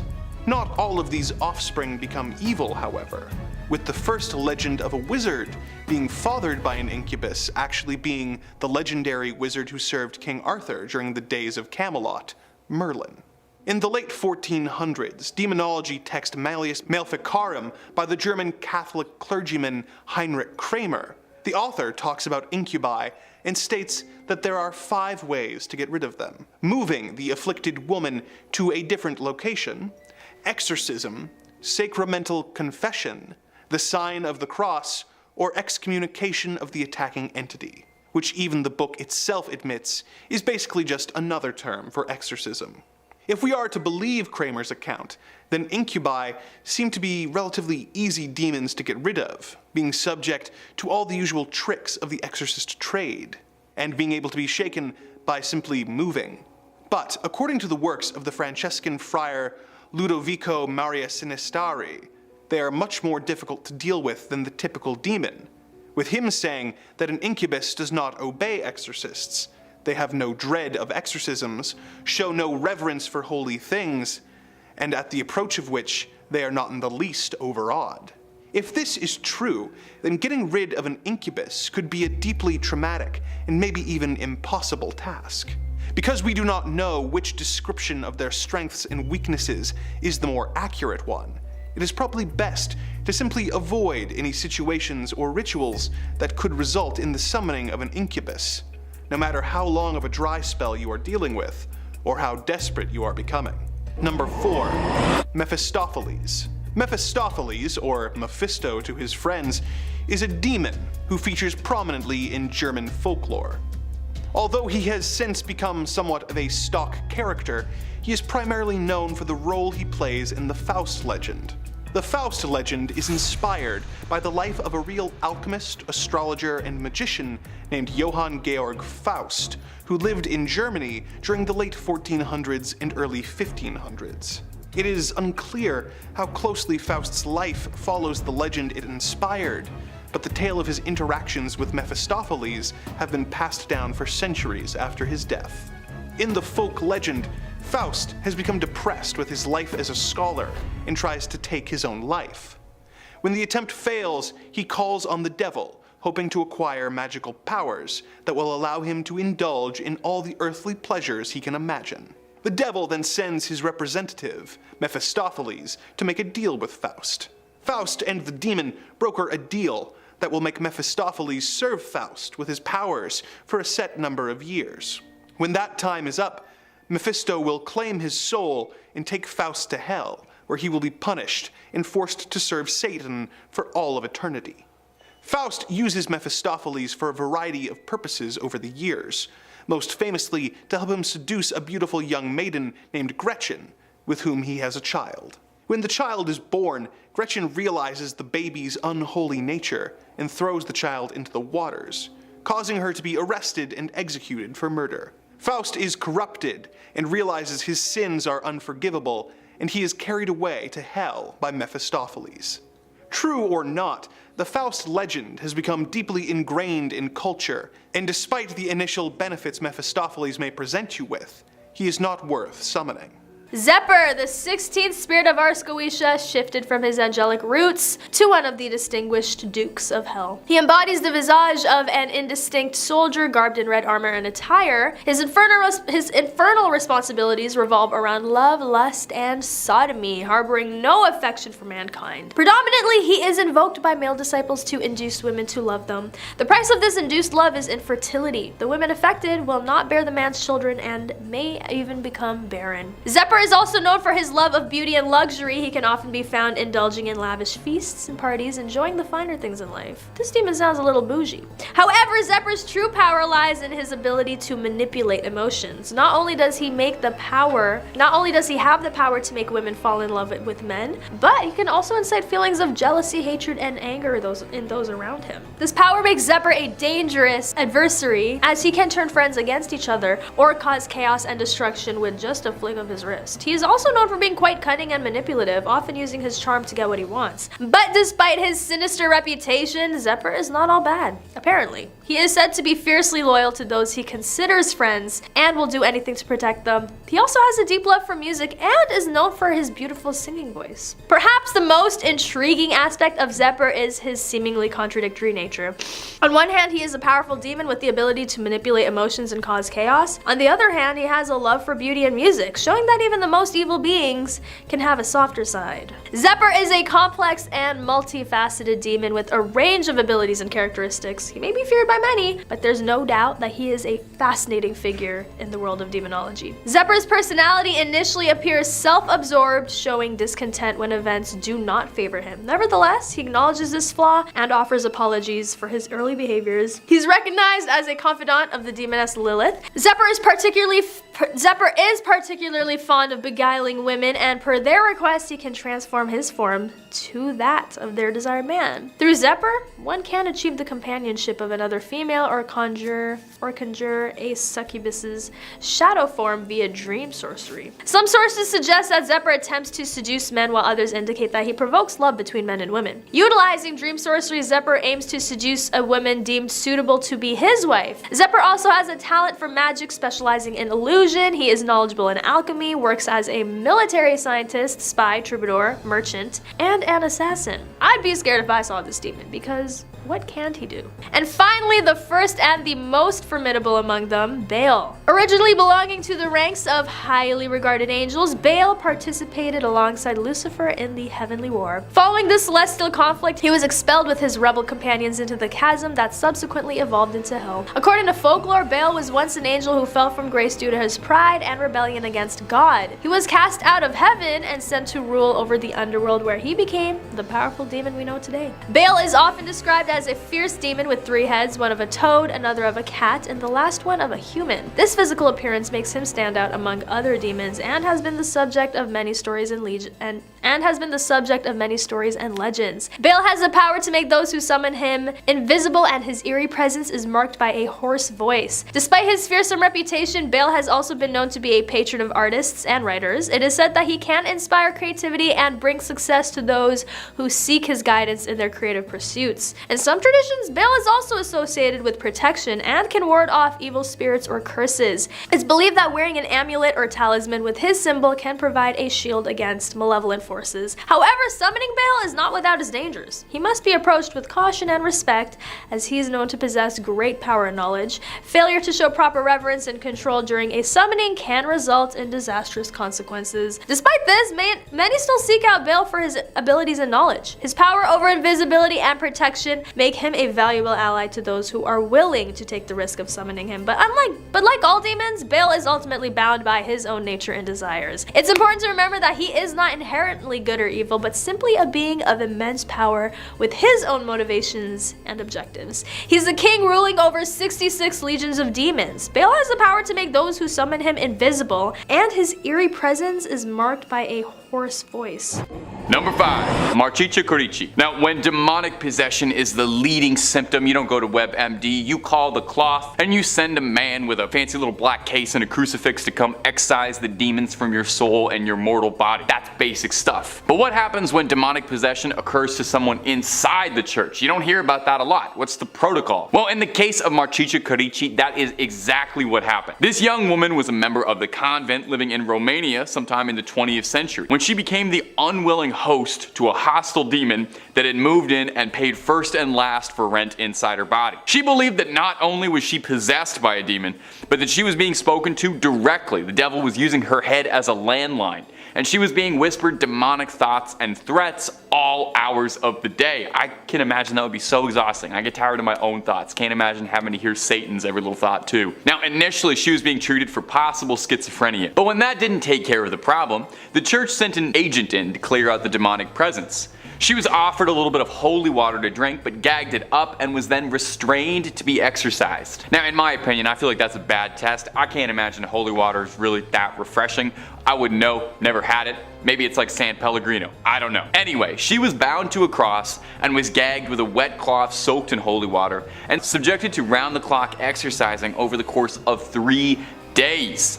Now, she wasn't fed during this time, nor were any of her medical needs tended to, and shockingly, Marchicha would pass from her conditions, leaving this earth a free soul, if for nothing else. Now the priest involved in the exorcism would later undergo investigation, and he would insist that he was innocent from his involvement with Marchicha's death, as he was simply trying to cure her the way God intended, and her death was an unfortunate incident as a result of the process. Yeah, sure, but isn't the point of an exorcism to, get the ghosts and demons out there so the host can go on living? In the end, the courts ruled that Marchicha's death was due to adrenaline injections when she was taken into hospital care. And if you're looking for way more stories of exorcism, demons, cryptids, true crime, fake crime, just about all that scary stuff, we've got all of that and then some. Hit the bell, subscribe, and don't miss a scream, but do that after the end of this video, okay? We got way more exorcisms and demons coming up for you.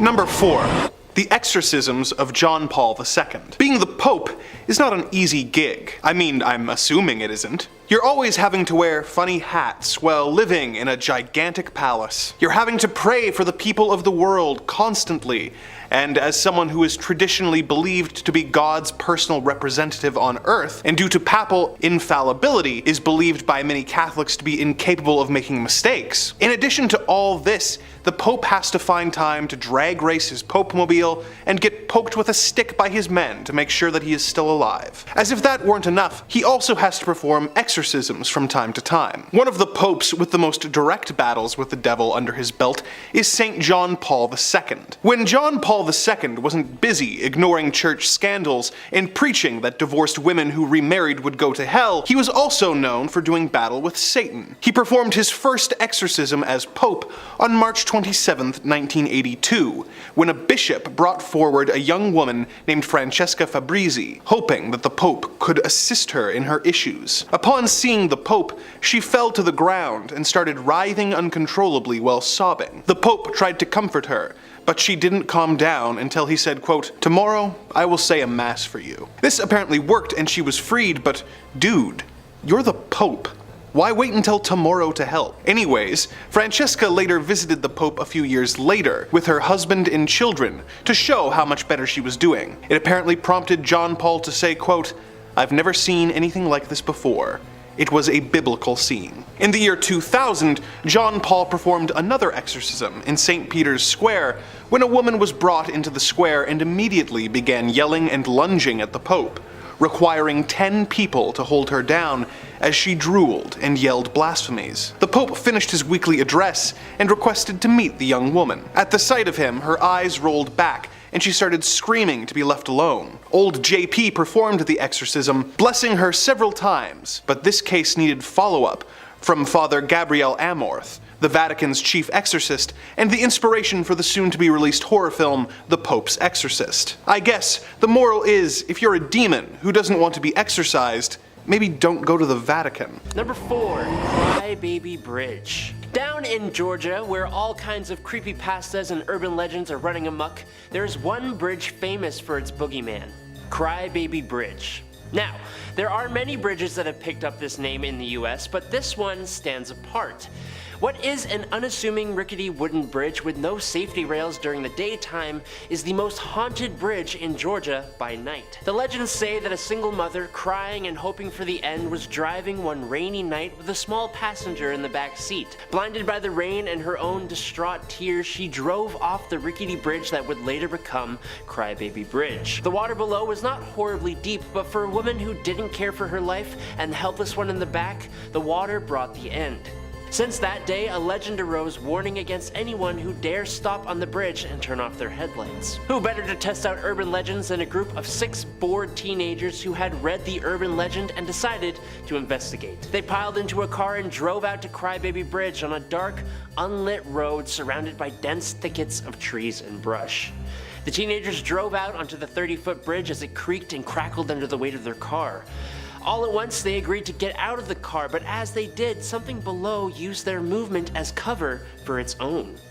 The group grew quiet, trying to bring on whatever was supposed to happen, but as they grew quiet, so did the nightlife around. No crickets, no birds, no frogs.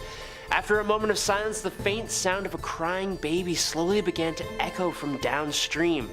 Below the bridge, something was moving, trying to slip through the water without making too much sound. Then, a figure, man-like but all out of whack, appeared at the end of the bridge. It had a huge face with little beady black eyes, a huge nose but flattened. The face was covered in thick reddish hair, and from its mouth were the sounds of a crying baby. But as the teens shone their light on this creature, the crying stopped. Now, the 9-foot tall creature stepped forward, a huge, muscular creature with elongated arms. As the teens recoiled in horror, another similar creature began reaching up from under the bridge, trying to get a hold on an ankle. This was a trap. What happens next? Well, you have to read the rest for yourself, sorry. Number 3, the Bye-Bye Man. Eli was a graduate student living in the town of Sun Prairie, Wisconsin in the fall of 1990 with his girlfriend Catherine and a friend named Jonathan. Someone had found an old Ouija board in an attic and for fun gave it to the 3 friends who had been living together. Just like any group of friends would, the 3 began conducting experiments with the board, seeing if this whole superstition thing was real. Turns out they had a pretty wild ride. After they believed they had communicated with a number of spirits, they decided to make an effort to contact a spirit that had actually been a living human. The board eventually transmitted the story of the Bye-Bye Man, a blind albino man born in Louisiana sometime in the 1920s. According to the story, his parents put him in an orphanage in Algiers, New Orleans, where he was shunned. The boy eventually escaped the orphanage and turned to the life of a killer. Jumping on trains and traveling around wherever he wanted, he was accompanied by his companion called Gloomsinger, which was a dog-like creature sewn together from the tongues and the eyes of his victims. Well, unfortunately, the 3 friends, Eli, Catherine, and Jonathan, were told via the Ouija board that the spirit of the Bye-Bye Man had latched onto them and that he was coming for them. Apparently, anyone who thought of or said the Bye-Bye Man's name became his next target. He then began riding the rails in their direction, sending out Gloomsinger to locate the person. Once they were found, Gloomsinger would let out a shrill whistle to call to the Bye-Bye Man. The history of the Bye-Bye Man is traced back to a teenager who told a reporter that he took his family's lives because the Bye-Bye Man made him do it. Luckily for Eli, Catherine, and Jonathan, they were not driven to hurt anyone, but they were definitely scared out of their skin.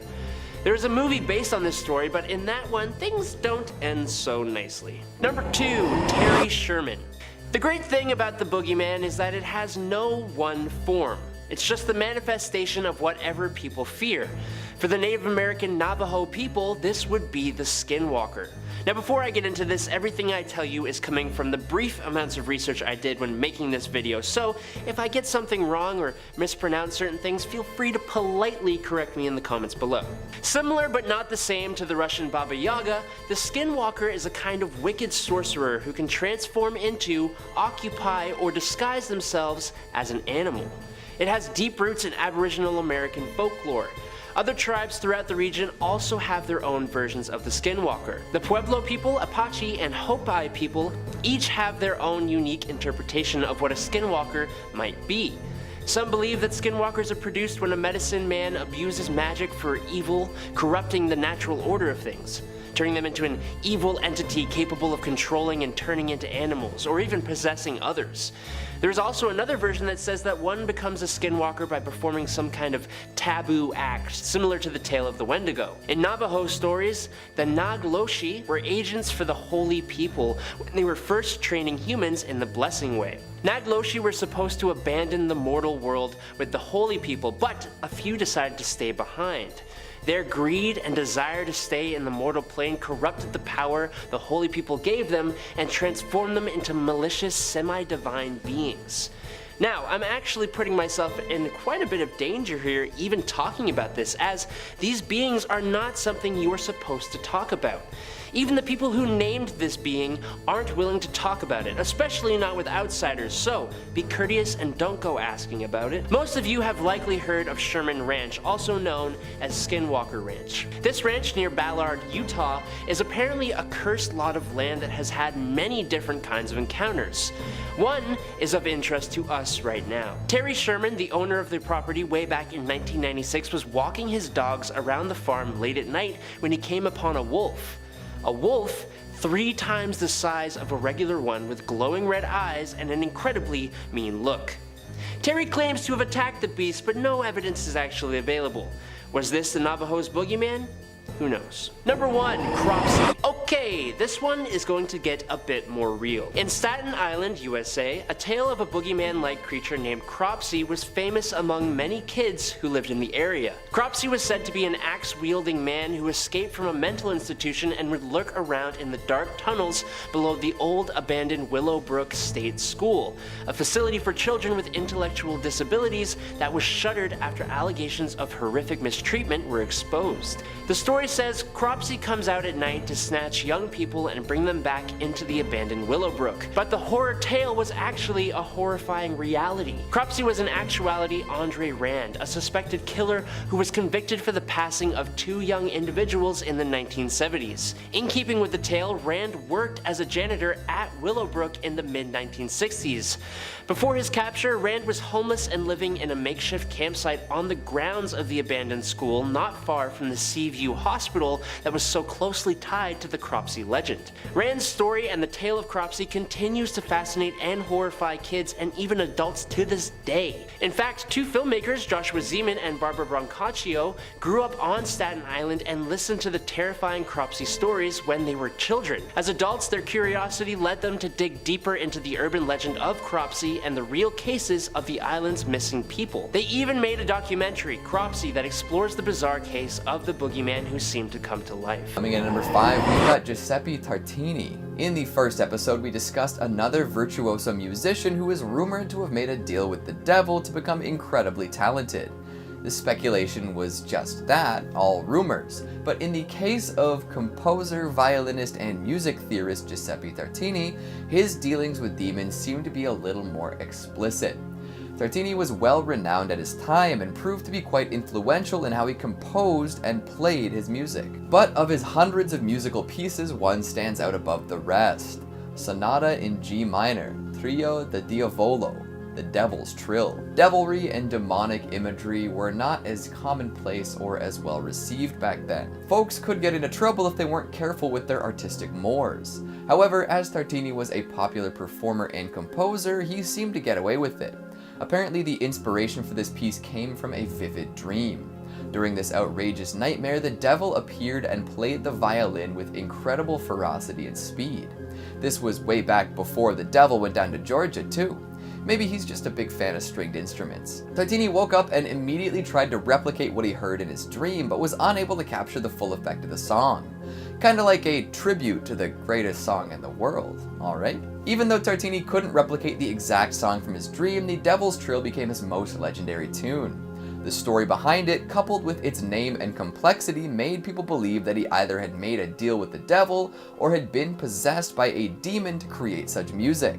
Some even believed that he grew an extra finger on his left hand that made the difficult trills throughout the piece a little more easy for him to play. Trills, double stops, high-speed runs, and a plethora of mood and tempo changes make this song extremely challenging, even for modern violinists. Even so, Tartini wasn't fully satisfied with the piece. It's said that he was so frustrated by his inability to bring his dream to life that he would have broken his instrument and quit altogether if it wasn't his primary way of making money. Or maybe, and this is just speculation on my end, he made a deal with the devil in which he forfeited his soul for an incredible piece of music, yet was unable to reach the heights he dreamed of. That's a heavy price for a result you'd hoped would have been better. Coming in at number 4, we've got Jason Ethier. Yeah, we're gonna talk about this one. It's been a little while since YouTuber JStation had his channels taken down, and with them all sorts of videos involving demonic possession and connections to the afterlife. It's a little insane when you look at all the different videos he's put out there and all of the exaggerated claims he made about his experiences. However, he still managed to bring in millions of views and convince his audience that a whole lot of what was going on was real. From reaching out to dead celebrities with a Ouija board in an act of shockingly poor taste, to participating in 3 AM challenges where he calls fictional characters and demons in the wee hours of the morning, he's faced plenty of criticism for his bombastic and ridiculous style of making videos. But here's the thing, he's still made plenty of money doing these things. So here's my not so serious analysis of his YouTube career.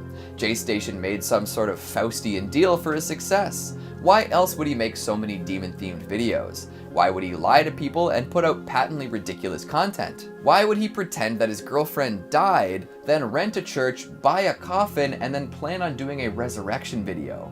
Boom. A demon granted him the ability to rake in views and sell merch in exchange for his soul, and probably his integrity. Now, you can look to any of his videos where he claims a demon is present and see that they're pretty goofy. A lot of yelling and running around in darkness while speaking directly to camera. Most folks with a history of debunking paranormal activity wouldn't take them very seriously, and any claims of real demons in those videos are easily disregarded. But even so, the clickbaity nature of the videos worked phenomenally well and launched J Station and those he worked with to celebrity status. Maybe more infamy than fame, but still. In the end, he probably didn't really summon a demon to trade his soul for YouTube success, but he did, in my opinion, trade his rectitude. Now, number 3, Exorcism TV. Now, while exorcisms have served as the inspiration for more than a few Hollywood movies about ghost hunters, it's rare that us, the general plebes and public, ever get a look behind the curtain and get to see what a real exorcism is like in all its ugliness. Well, in 1991, in a controversial move by the Vatican, Reverend James LaBarre oversaw an exorcism of a young woman named Gina, televised for your viewing pleasure to watch while you munch on a big tub of popcorn. Reverend LaBarre, before performing the exorcism, was quoted as saying, "We thought it was important for people to understand that the devil does exist, and most importantly, that the church means to help." He left out that it's just a total coincidence they're filming this and all that, and it's just out of the goodness of their heart. Now, if there's a slight waft of condescension in my narration, it's because this move was not without its controversy at all. A great number of detractors, both of the church and outside of it, argued that this was sensationalizing and exploitative of the young woman, whose problems were certainly not made better by having a camera crew pressed up against her and a boom mic hovering above her head. One critic decried the whole event and the Vatican, referring to the entire process as being regressive and medieval, propping up a mental patient for the entertainment of the masses on a Sunday. Now, the kicker is the young woman was a mental patient and was undergoing treatment for her intense psychological issues and psychotic episodes, and her family had insisted that these problems stemmed from a demon instead of a mental health struggle, but that doesn't make for good TV. The exorcism went off as planned and the church declared it a success, with the Reverend being quoted as saying, "She is up and about, but not well." And the televised exorcism had nothing to do with that, I am sure. Now, if you're curious about hunting this clip down, it is available out there on YouTube, but I'll warn you, Googling Gina exorcism just pulls up results for the Real Housewives of Orange County, which honestly might be way more entertaining and more likely to contain a real demon in it, I feel. Number 2, Roland Doe. 2 in a row, me again, hey. Doing a list about notorious demons that led to the church intervening in an exorcism would be rather incomplete if we didn't include the case of Roland Doe. The exorcism so infamous that it would end up being synonymous with the word exorcism, inspiring the legendary horror movie The Exorcist. And to a lesser extent the original novel the film was based on, but we don't read books here, those are for nerds. Now, the real case was mostly just inspiration for the film, because in actuality things are pretty different. For one thing, instead of Reagan, the host in question was a boy named Roland Doe, who may never have thrown up any pea soup or twisted his head 180 degrees, but definitely had a spiritual problem. As a youngster, Doe was a socially isolated boy who didn't spend much time with anyone else in the neighborhood, instead spending most of his time with his Aunt Harriet, who was fascinated by the occult and spirit worlds. For a birthday one year, she gave onto Roland a Ouija board and taught him how to use it and taught him of all the spirit world. This would invite troubles into his life. After Aunt Harriet would pass, it wasn't long before strange things started plaguing the Doe household. Growling from out of nowhere, furniture moving.